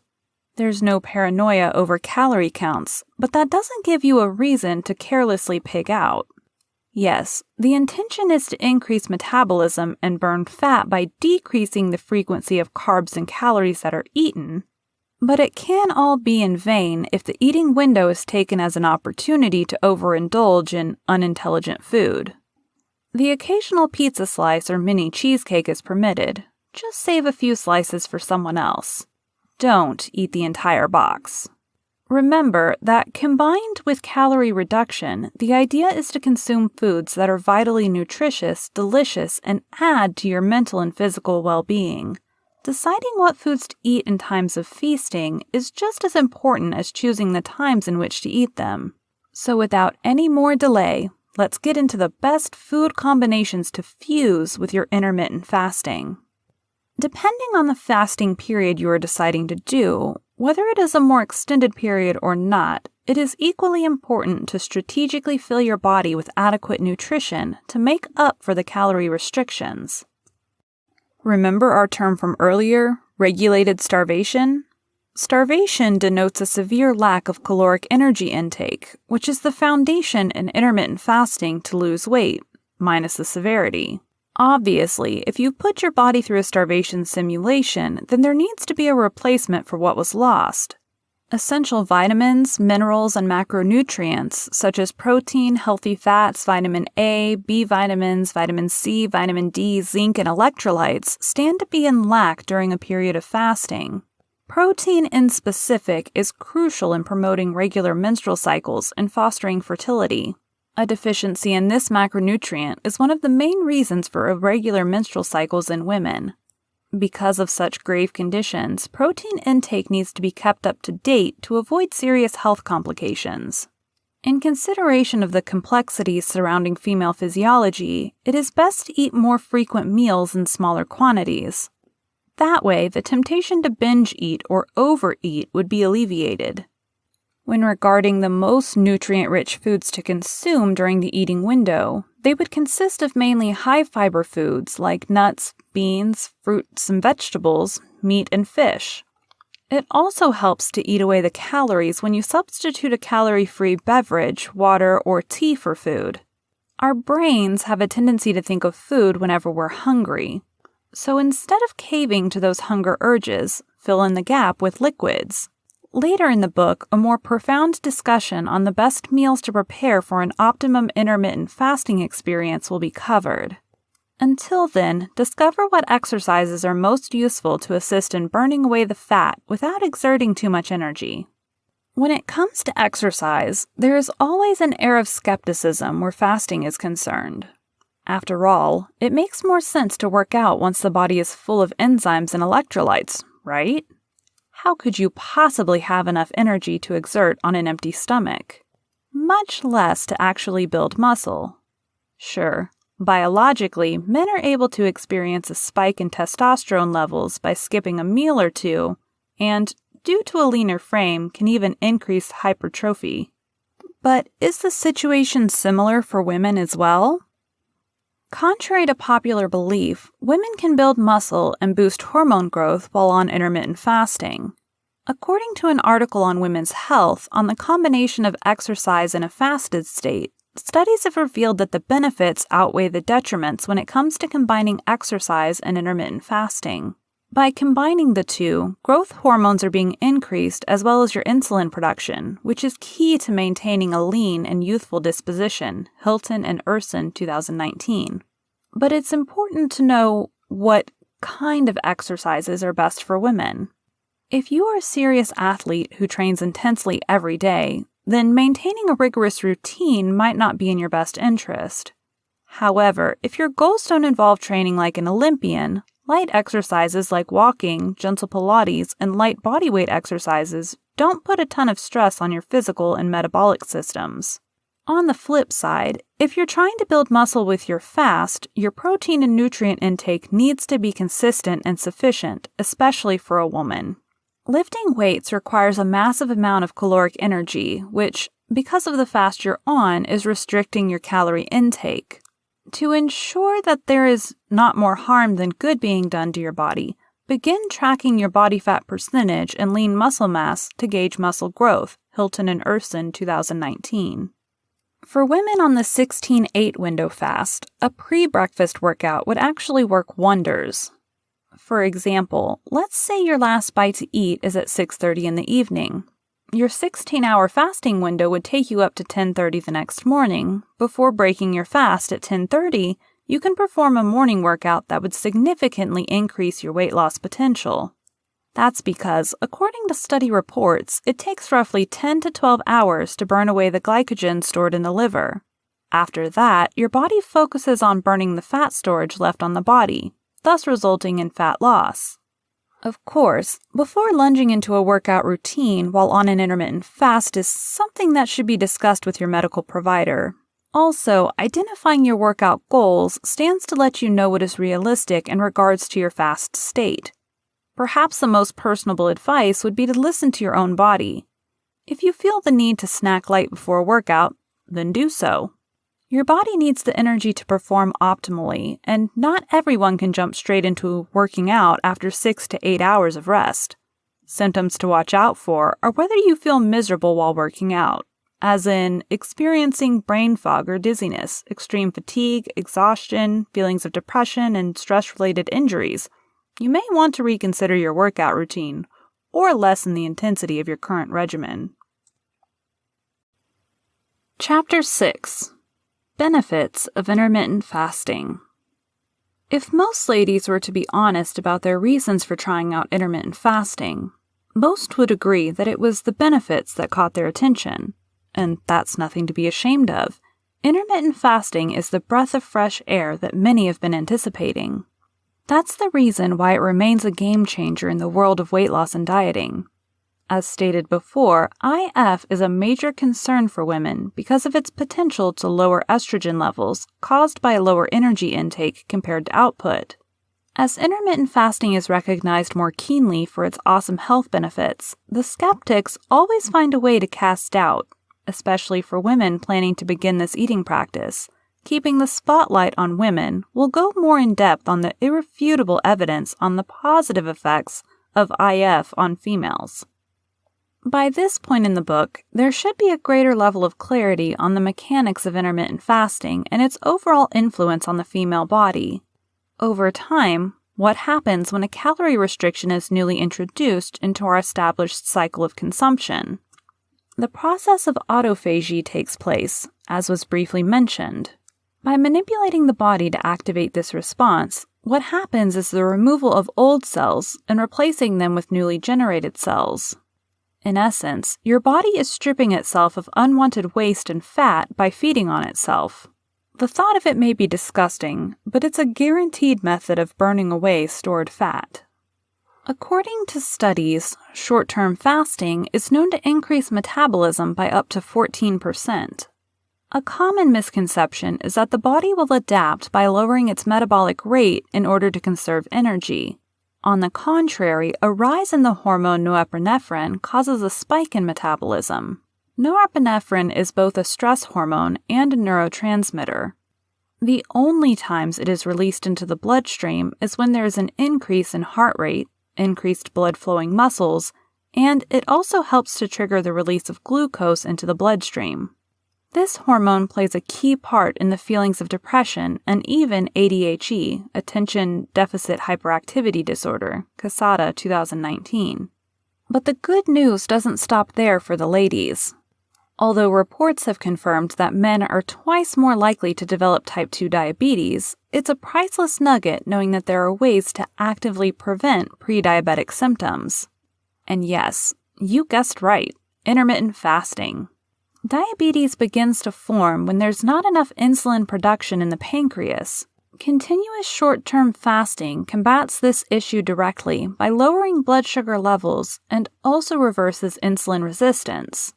In addition, by reducing your body's average food intake, it allows insulin to transfer glucose, sugar, broken down from carbohydrates from the bloodstream, into cells. From there, the sugar is converted to be used straight away or stored as fat for later use. So, in addition to losing weight, which is the goal for most women practicing IF, your body is being systematically conditioned to prevent the onset of diabetes. It's common knowledge that women put special effort into enhancing their physical aesthetics. From hairstyling to cosmetics to flaunting that gym-toned figure, it's all done to look exceptionally well. It's also known that a woman's self-esteem, confidence, and overall happiness are connected to the way she shows up in the world on the surface. It's not to say that women are superficial, but like a gorgeous flower, they love to capture the attention of others, or a special someone. The same can be said for men who strive to build a strong, chiseled physique. So, therefore, it makes sense that a woman would be feeling her best when she is looking her best. Many study reports completed on women suggested that intermittent fasting over an 8-week period leads to decreased depression and anxiety and increased energy. One such study was supervised by French psychiatrist Guillerme Fond, who sought out to cement his convictions that fasting can positively impact mood and behavior. In June of 2021, a study involving 22 obese or overweight women in Spain showed significant changes in depressive mood symptoms following a time-restricted eating period where they only ate during the morning, likely the 16-8 method. In addition, Fond reported an enhancement in depression and sleep quality over the 4-week period, which only proves the multiple effects of IF. Another incredible fact about intermittent fasting on women is its ability to preserve muscle mass better than an aggressive calorie restriction diet. And yes, there is a slight difference between calorie restriction and intermittent fasting. Without digressing too far, let me briefly explain. Calorie restriction denotes a major reduction of daily calorie intake. It also requires consistency, as this is to be done on a daily basis. This quality makes calorie restriction more akin to a set diet as opposed to a lifestyle change. And while it does result in weight loss, it's not exactly the same as intermittent fasting.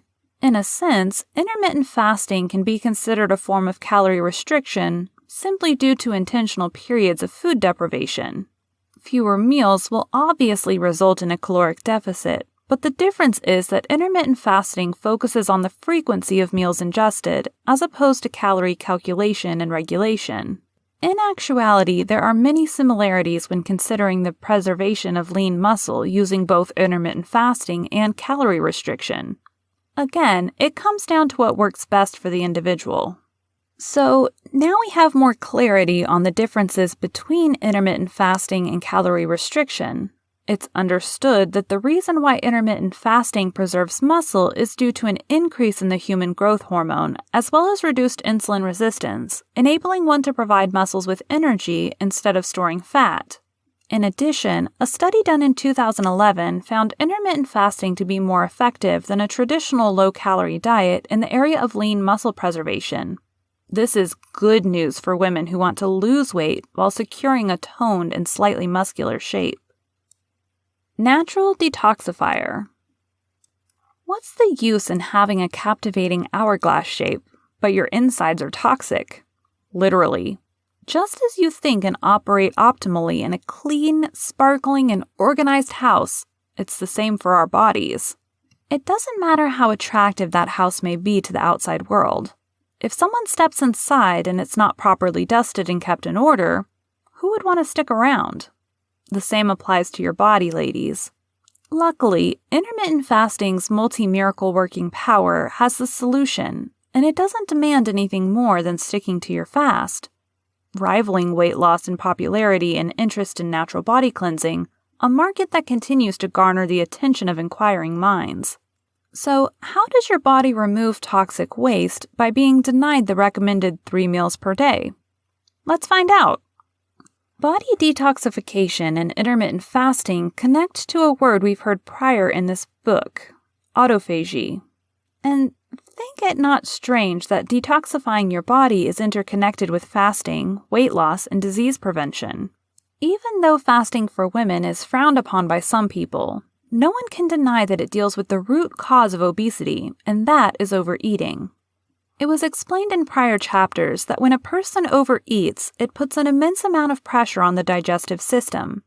Insulin, which is the hormone responsible for extracting glucose or sugar from the bloodstream to be carried to cells for energy production and fat storage, will have a harder time doing so when an influx of carbs is ingested.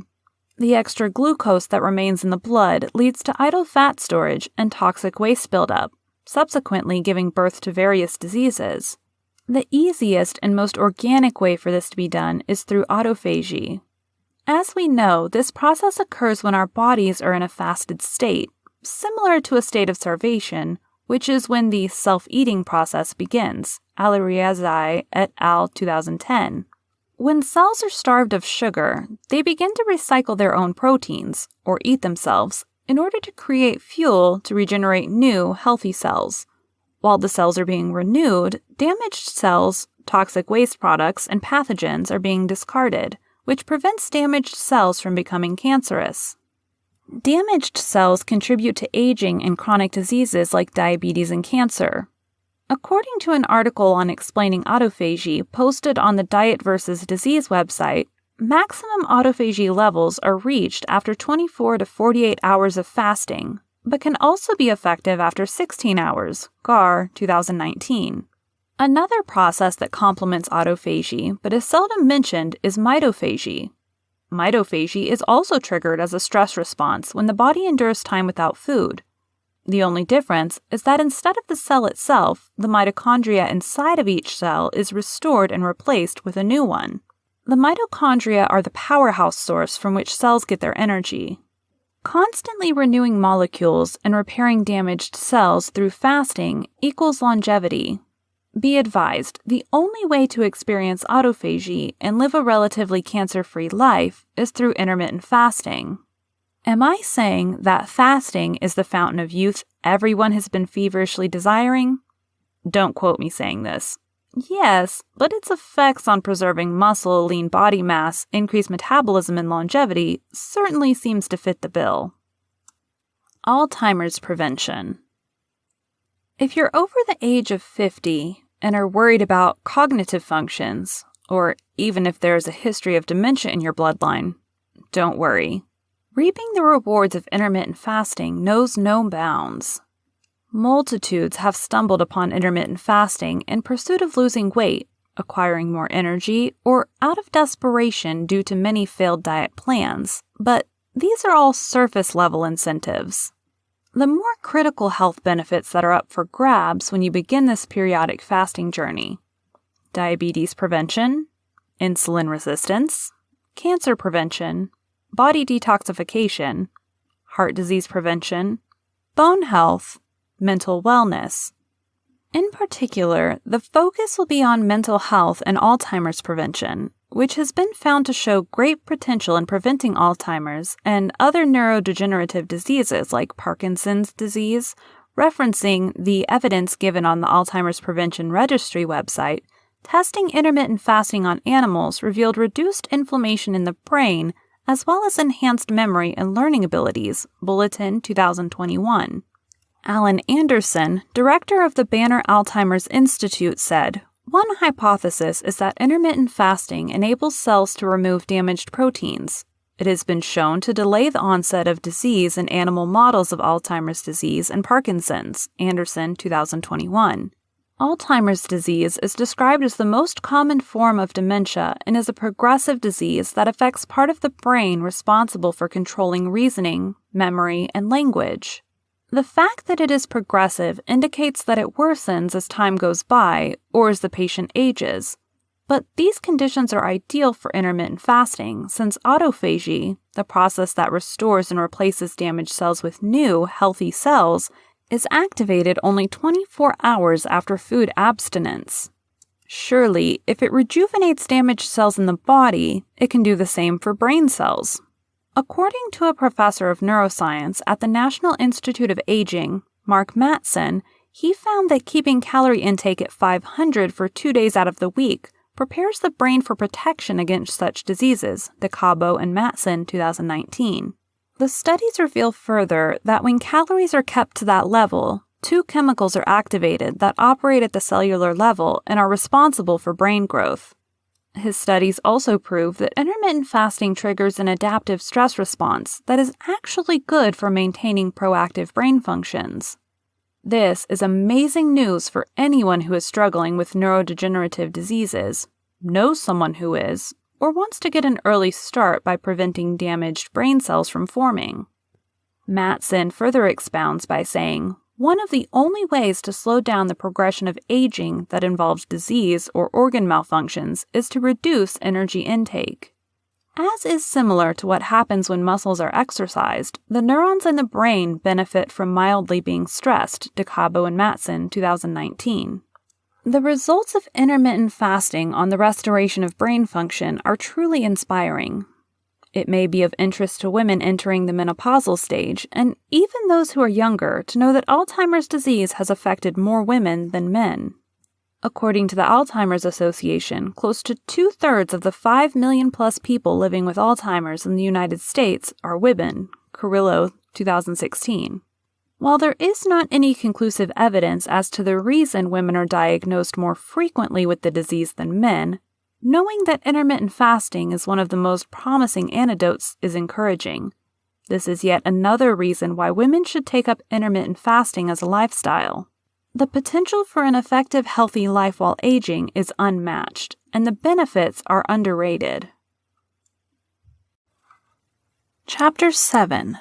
Common Side Effects. The comfort of knowing that intermittent fasting is a legitimate means of an alternative that women don't have to gamble with is worth putting in the effort. Indisputable as the evidence may be, one would be naive to lightly esteem the possible side effects associated with periodic eating.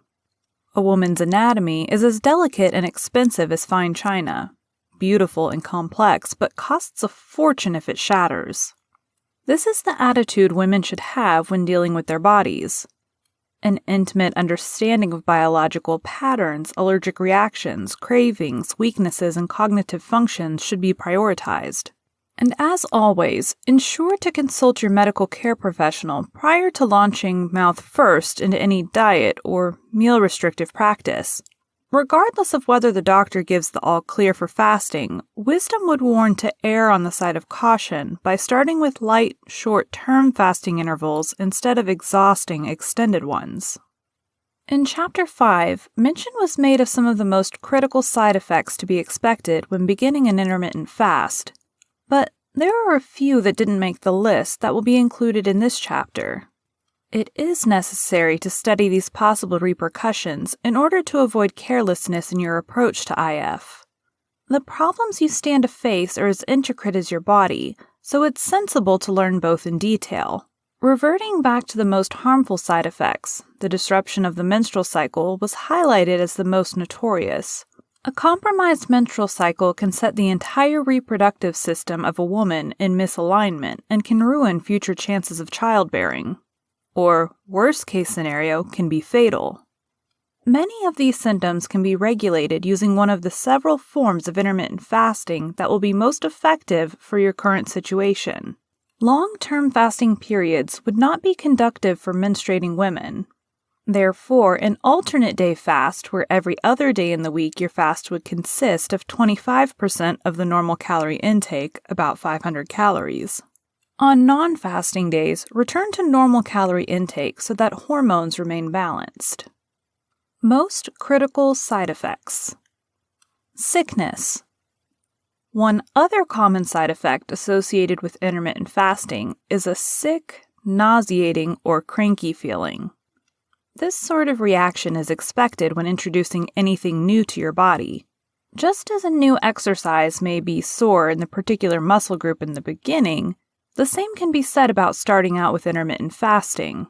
You are shifting your entire eating routine by deliberately resisting meals for lengthened or shortened periods at a time, so it is doubtless the effects will be felt in your emotions and your digestive system. Publishing 2020. System shock.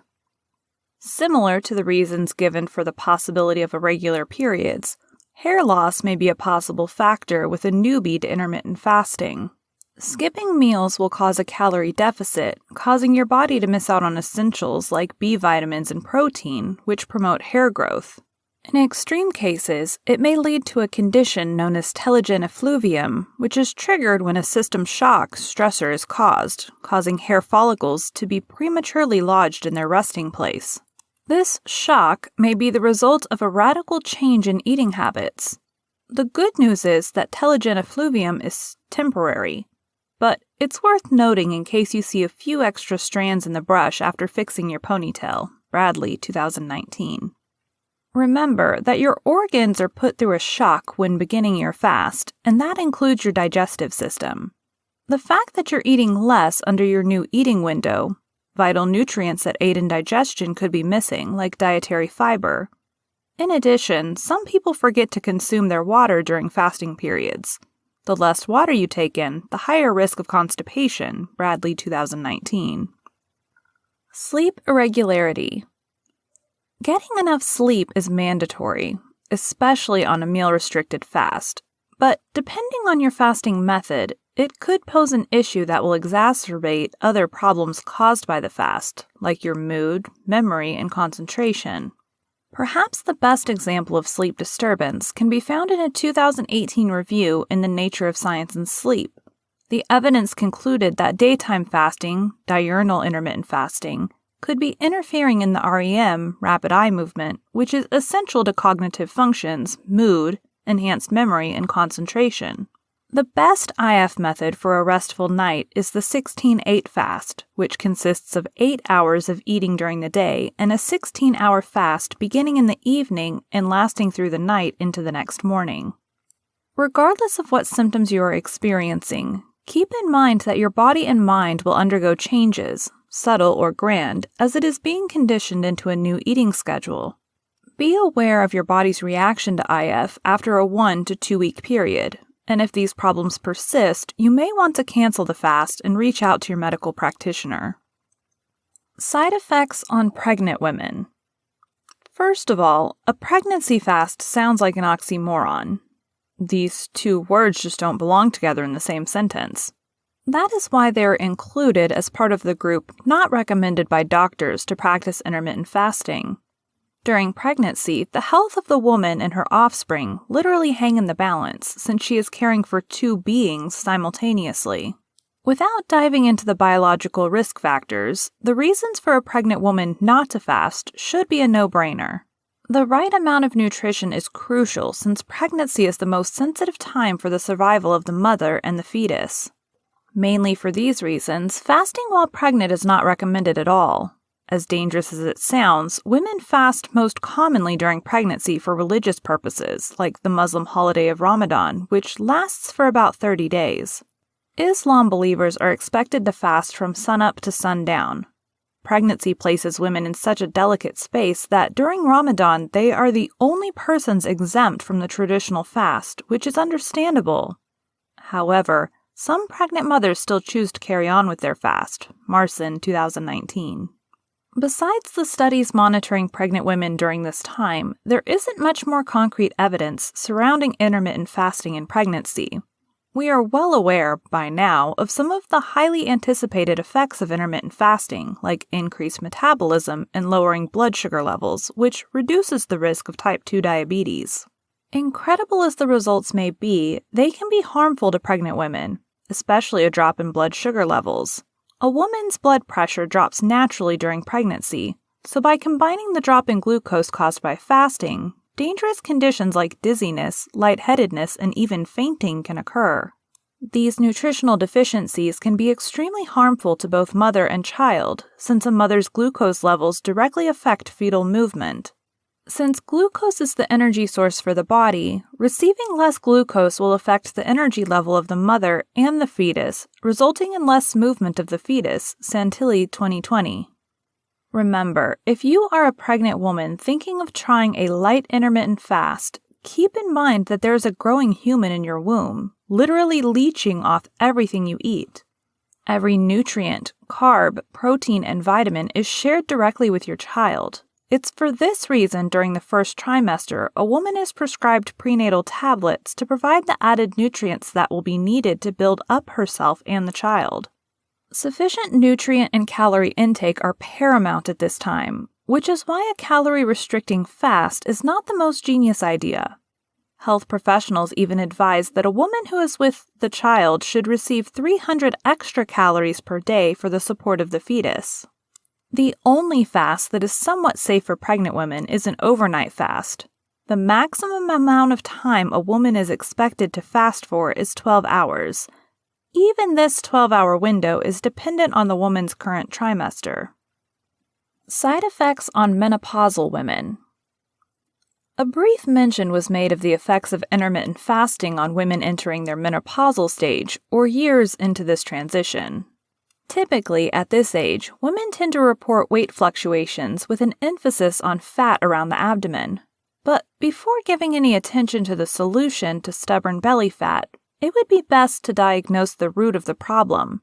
To better understand why a woman's body experiences such radical change during this time, we first need to define what menopause actually is.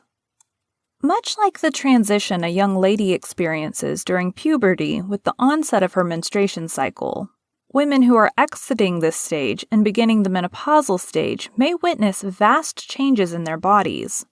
Basically, menstruation marks the peak fertility period in a woman's life, and menopause signals the end of that period. Accompanying this transition are various symptoms such as hot flashes, trouble sleeping, moodiness, less bone density, and weight gain. All of these side effects are triggered by a massive shift in the two hormones made by the ovaries, estrogen and progesterone. We've covered the influence of estrogen and progesterone on a woman's metabolic rate. During menopause, a change in hormone levels will drastically slow down metabolism, resulting in weight gain, Medical 2020. However, this tends to work in the favor of women practicing intermittent fasting at this segment of life. Let me explain how. Recently, it was understood that during a woman's menstruation stage, she expends a ton of energy in the weeks leading up to her actual period. This biological fact makes tracking calories a necessity since a hormone imbalance can result in an irregular period and, more seriously, lead to infertility. But once a woman enters into the next phase of her life, menopause, there is no longer a concern over painful periods, monitoring calories, or getting pregnant. She can now begin to see maximum results from intermittent fasting, which women over 50 usually do. As fasting is known to decrease blood pressure and increase insulin sensitivity, she can do so at her own pace and steadily increase her metabolism to help eradicate belly fat. Both men and women experience major changes in the aging process, especially in bone density. Conditions like fibromyalgia, arthritis, and osteoporosis are among the bone-related symptoms that can be expected. Genderless as these diseases may be, studies show that women are among the more affected sex. Lending from an article from Everyday Health on why osteoporosis is more common in women, statistics show that there are currently 200 million women worldwide being affected by osteoporosis. Further evidence reveals that 68% of the 44 million people at risk for osteoporosis are women, and 75% of all cases involving hip osteoporosis are women, 2013.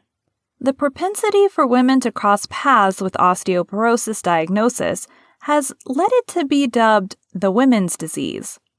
Osteoporosis is a condition that causes bones to weaken and become more fragile. Women naturally have a lower bone mass than men and begin to lose bone density at an earlier age than their male peers. This is especially true for women above 50 years old, which is when the female hormone essential for healthy bone, estrogen, decreases due to menopause. This is where intermittent fasting comes in. Fasting provokes the release of the parathyroid hormone, which is vital for calcium and phosphate metabolism, as well as bone restructuring. An article published in the Journal of Midlife Health found that intermittent fasting improved bone health and prevented osteoporosis, specifically in women who are at risk for type 2 diabetes, as well as helping to reduce joint pain in people with rheumatoid arthritis, Ramirez 2020. In conclusion, although menopause has its drawbacks on the skeletal health of women, IF has proven to be a legitimate remedy for midlife and elderly women. Chapter 8. Choose what's best for you. Now that you have gained more clarity on fasting in general, the pros and cons, and who it's best suited for, you can now make an informed decision on what works best for you. If you're a younger lady reading this, say between 18 and 30, then you know what reactions to expect from your body at those ages. And we just did a profound study on what happens after the age of 50 with a woman's hormonal transition and skeletal structure. There are also other variables to consider before deciding on a particular fasting method. Do you have children? Are you post-pregnancy breastfeeding your infant? What type of job or career are you into, and how demanding are the hours or physical workload?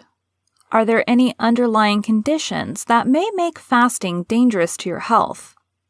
How long are you comfortable with going without food? Have you been eating healthy for some time now? These are some of the questions that need to be thought out before adopting an intermittent fasting lifestyle. Of course, each woman's situation will be different, but knowing your why is the first step in mapping out the results you expect to see.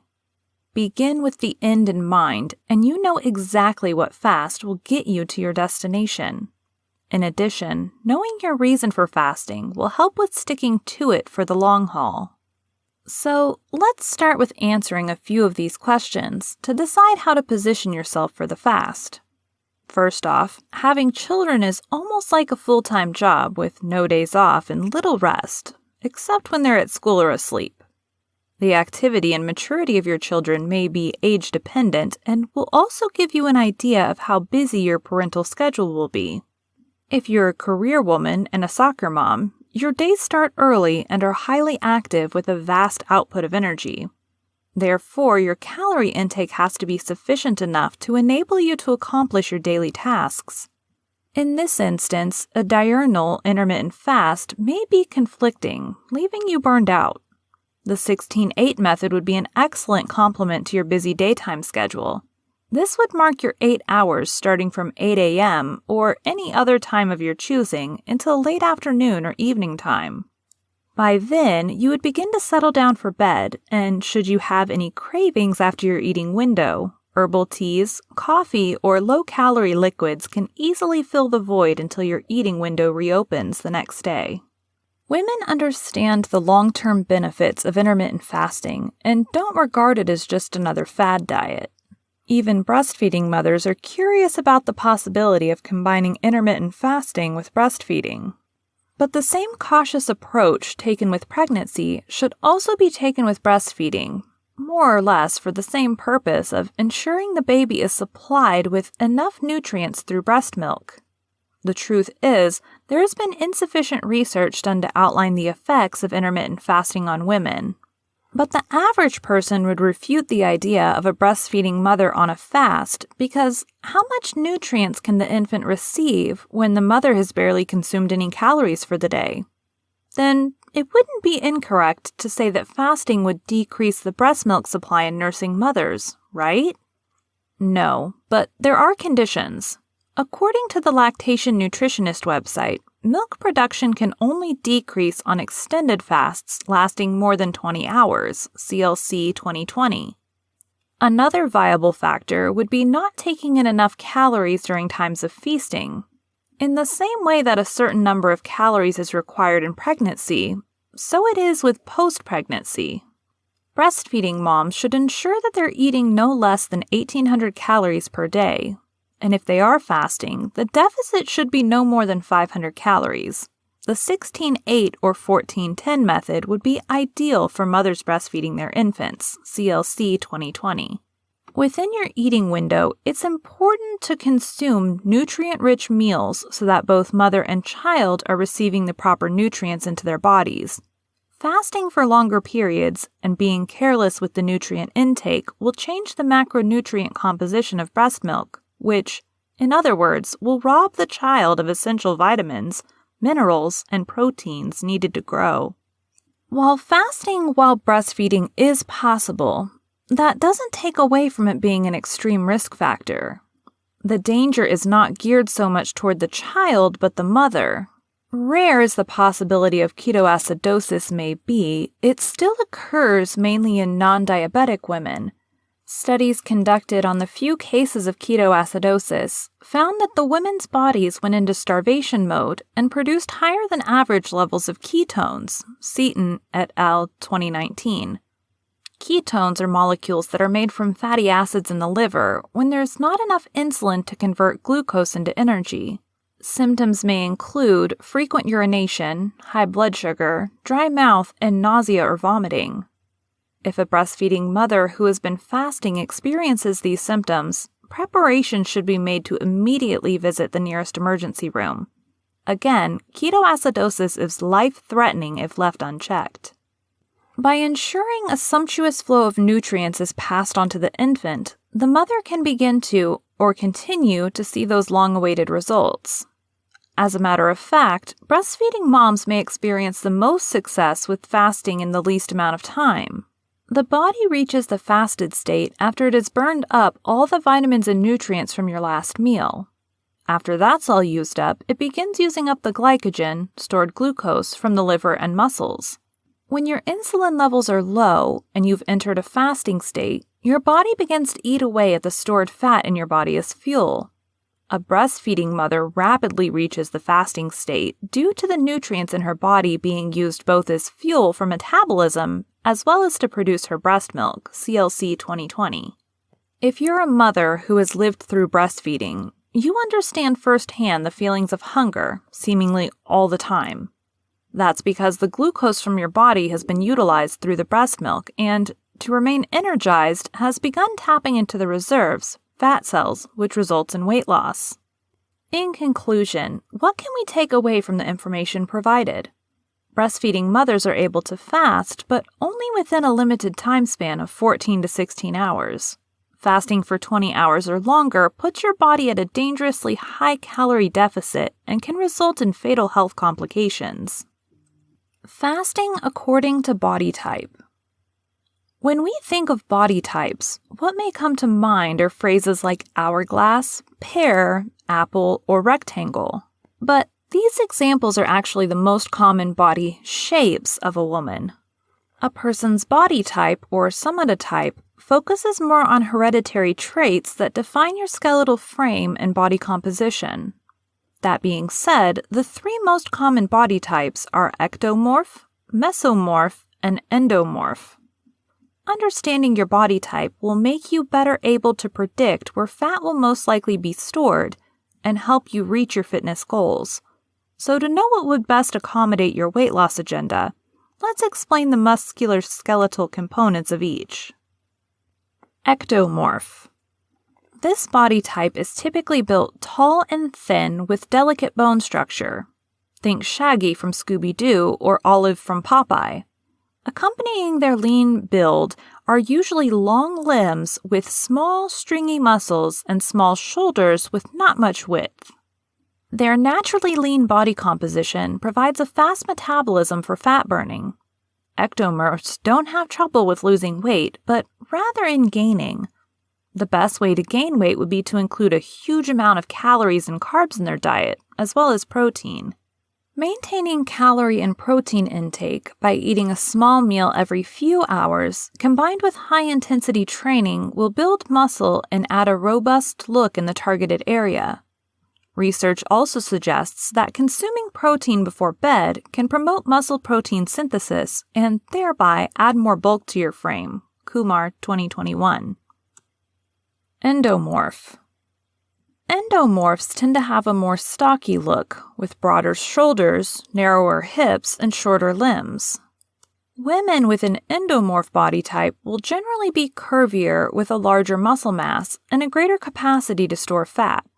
In fact, they are more likely to store fat than muscle. Losing weight would require less fat and more protein. If fat storage is left unchecked, the excess weight will begin to appear in the thighs, buttocks, and hips, giving the appearance of a pear shape. The most effective intermittent fasting method will be the 5-2 or the 24-hour fast if one is able to tolerate that many hours without food. Coupled with intermittent fasting should be moderate intensity cardio exercise training. Once the fat is eliminated from the fasting routine and the cardio workout, the focus should be on building and maintaining muscle mass. Added muscle means an increased metabolic rate and more calories being burned during rest. Kumar 2021. Mesomorph. Women with a mesomorphic body type may be the envy of others. Blessed with an athletic build and perfectly proportioned all over, fat is stored evenly throughout the body and seldom accumulates in one spot. They possess strong bones, thick thighs, broad hips, and a muscular physique. A naturally athletic build means a high metabolic rate, which is similar to the ectomorph body type. A decent balance of protein in fruits and vegetables should be the chosen foods during the eating window. As it was stated, the propensity to store fat is minimal, but complacency and lack of exercise could lead to fat buildup. The crescendo method and the 16-8 method are best suited for this body type because fat is easier to burn and a higher protein intake is needed to maintain muscle mass. Ladies looking to sculpt specific areas of the body would find lightweight training and cardio as a means of enhancing those areas. Kumar 2021. Studying your specific body type is key to knowing how long you should fast, as well as how often.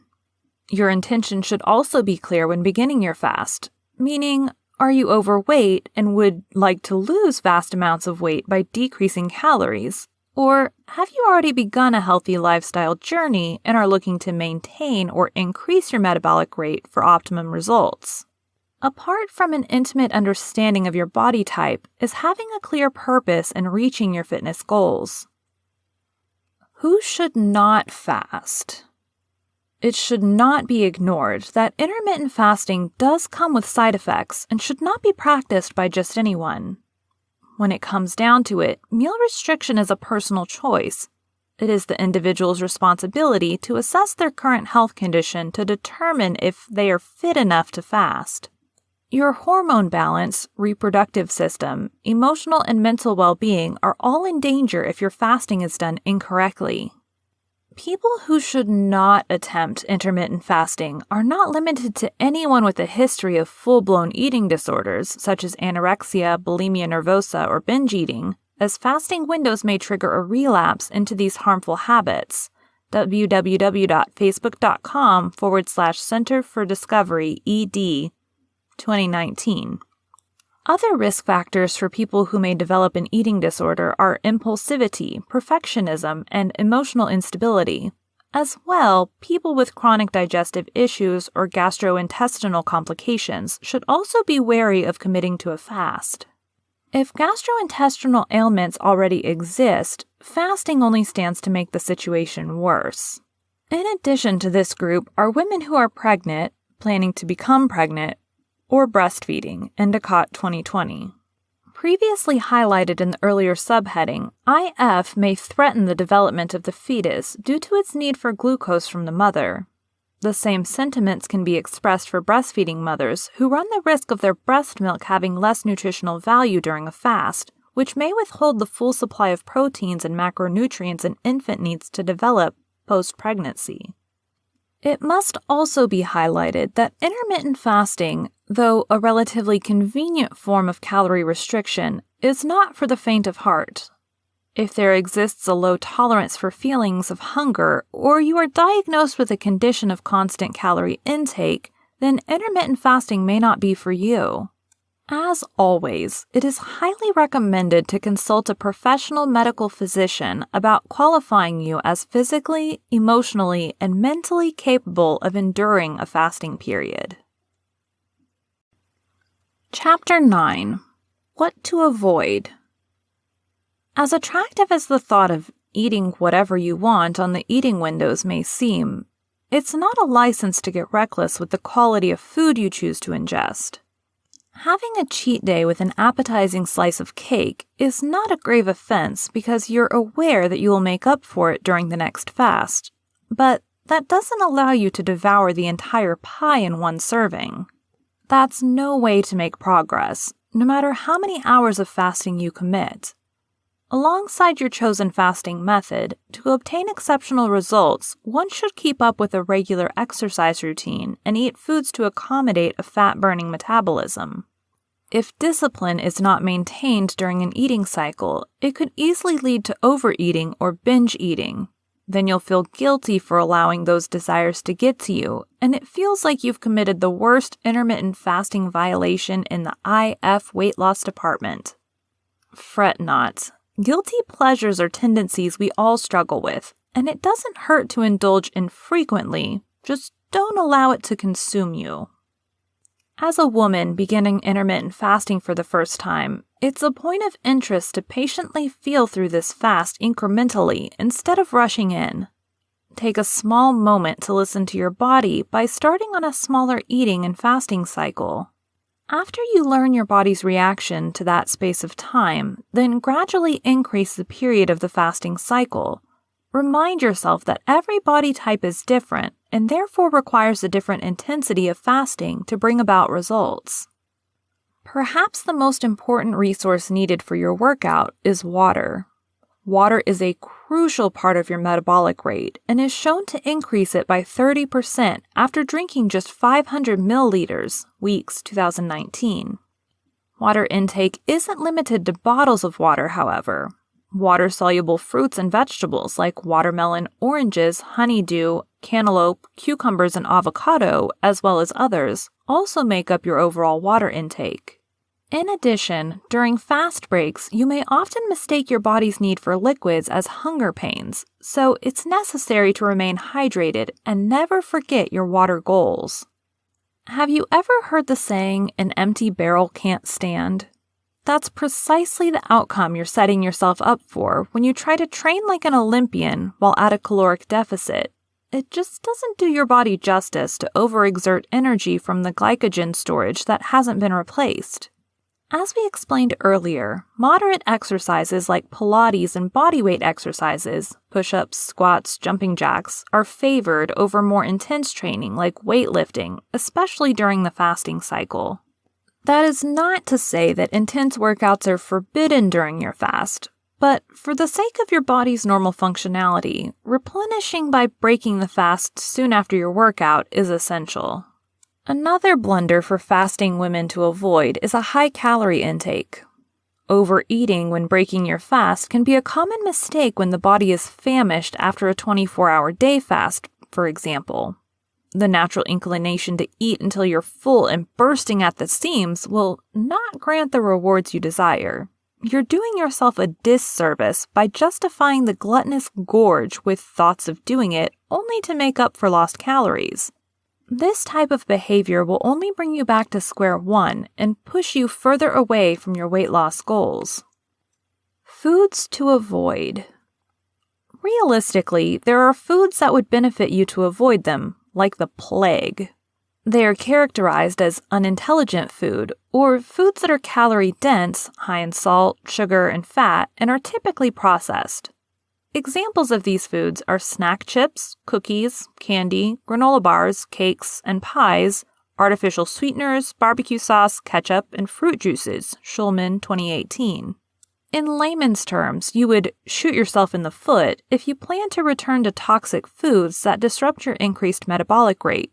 Unfortunately, cravings for these types of snacks are hardest to fight since they are vigorously promoted to the public.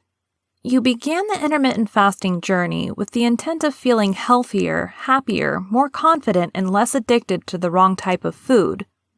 It goes without saying, if you are seeking a healthier lifestyle, you will make healthier food choices, such as lean animal meats for protein, green leafy vegetables, whole grains, fresh fruit, peas, beans, and lentils, and any other naturally nutritious food that will fuel you with natural fats, antioxidants, vitamins, and proteins that you can get your hands on. Therefore, you want to limit your intake of sugary, starchy, hard-on-healthy foods that are high in calories and easily convert to fat, Weeks 2019. In the same way that intermittent fasting is a lifestyle choice, so must eating healthily be a determined decision. You only have one body, so why not treat it with the things that it needs rather than what your cravings desire? The choice is yours. Chapter 10. Combining IF with other diet plans. For most people starting out in IF, there was a desperation caused by unhealthy eating habits that led to obesity and being overweight. They may have never dieted before, but then heard about this fad diet called intermittent fasting and the benefits that go along with it. But then there are others, especially health-conscious women who know a thing or two about dieting, exercise, and weight loss, who have been around the block in terms of experimenting with which diet works best for them, only to end dissatisfied. The beautiful thing about intermittent fasting is that it's not a diet. When defining a diet, there's usually a specialized course or food group that is being restricted for the purpose of weight loss or otherwise. Intermittent fasting targets weight loss from an entirely different angle, where the focus is placed more on the restriction of meals during certain periods, resulting in fewer meals eaten for the day, as opposed to prohibiting select food groups altogether. But you may be wondering, what if I'm already on a diet plan that I love and want to keep? Can't I combine it with intermittent fasting for even more spectacular results? To provide clarity to these inquiries, we'll state a few diet plans, their effective results, and how they can be compared to intermittent fasting. For women, special attention will need to be addressed to the nutritive restrictions the diet entails, for example, low carb, low fat, high protein, and so on. Let's weigh the possibilities. Low, ultra-low fat diet. Let's begin with one of the most talked about diets for years now, the low or ultra-low fat diet. The word usage in the name alone is enough to attract people struggling with weight problems. But do the effects of this diet plan produce the lasting results the participants are hoping to manifest? According to the Intermittent Dieter website, the idea that saturated fat and fat in general should be avoided because it seemed as the leading cause of high cholesterol originated in the 1970s. The scientific hypothesis left many believing, to this day, that fat was the enemy responsible for causing blocked arteries. The fat restriction recommendation was canceled in 2010 due to a lack of scientific data supporting those claims. And despite being supported by the U.S. government and the American Heart Association in its inception, the infamy of this diet is said to be the biggest contributing factor to the current obesity crisis across the world today. In fact, the clogging of arteries, also known as atherosclerosis, is caused by a crack in the artery, which stems from either a low intake of the vitamin C complex or high levels of insulin in the bloodstream, Theory 2020. The suggestion that fat is the sole cause of an overweight population isn't completely useless, as committing to a low-fat diet while consuming healthy proteins and carbs will result in weight loss, but only temporarily. Conclusion: despite the fat loss potential, there is little evidence backing the hypothesis that was made in the 1970s. In addition, studies show that the brain is mostly comprised of cholesterol and saturated fat, so naturally, by eliminating fats from your diet, what will proceed is mental health issues. Women also need a certain amount of fats and cholesterol, as it is used to produce sex hormones like estrogen. Given the evidence above, incorporating a low or ultra-low fat diet into your intermittent fast will likely offset your hormonal balance. Intermittent fasting is different in that fats are not restricted, but rather encouraged. IF is based on less frequent meals of any food group, so there's no withholding of tasty foods, it just needs to be regulated. Low-calorie diet. Another popular candidate is the low-calorie diet. It may sound relative to intermittent fasting when described, but there are slight conflicts between the two. They are similar in that a low-calorie diet promotes lower calorie consumption with each meal, except the process is done by calculating your daily calorie needs and slowly deducting calories from your meals. The more calories deducted from your daily meal consumption, the more your body is being trained to function on fewer calories. The difference with a low-calorie diet is that you're allowed to eat 3 to 5 meals a day without a fasting period. What happens is that your body goes into survival mode, or starvation, and starts burning muscle as well as fat. Despite the minor weight loss, metabolism actually slows down, which means the weight will be easier to put back on since the body hasn't been burning many calories, Theory 2020. One of the major ways intermittent fasting differs from a low-calorie diet is the eating window. On a low-calorie diet, food is constantly being consumed, and therefore the body is always getting energy or glucose. There is no fasting period where metabolism is activated to burn calories. So instead of using up the stored glucose, more is being added due to a lack of restrictions on when and how often food is ingested. While fat can be shed on a low-calorie diet, it doesn't last. Plus, part of that weight loss includes lean muscle. The discipline of intermittent fasting teaches your body to use the energy it has stored up. By doing this habitually, your metabolism stays high and keeps burning fat for fuel. The ketogenic diet.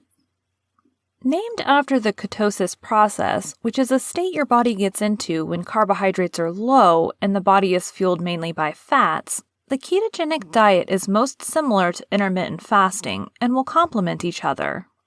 There are several formulas to implement in a ketogenic diet, but the defining characteristic is the replacement of carbs with fats.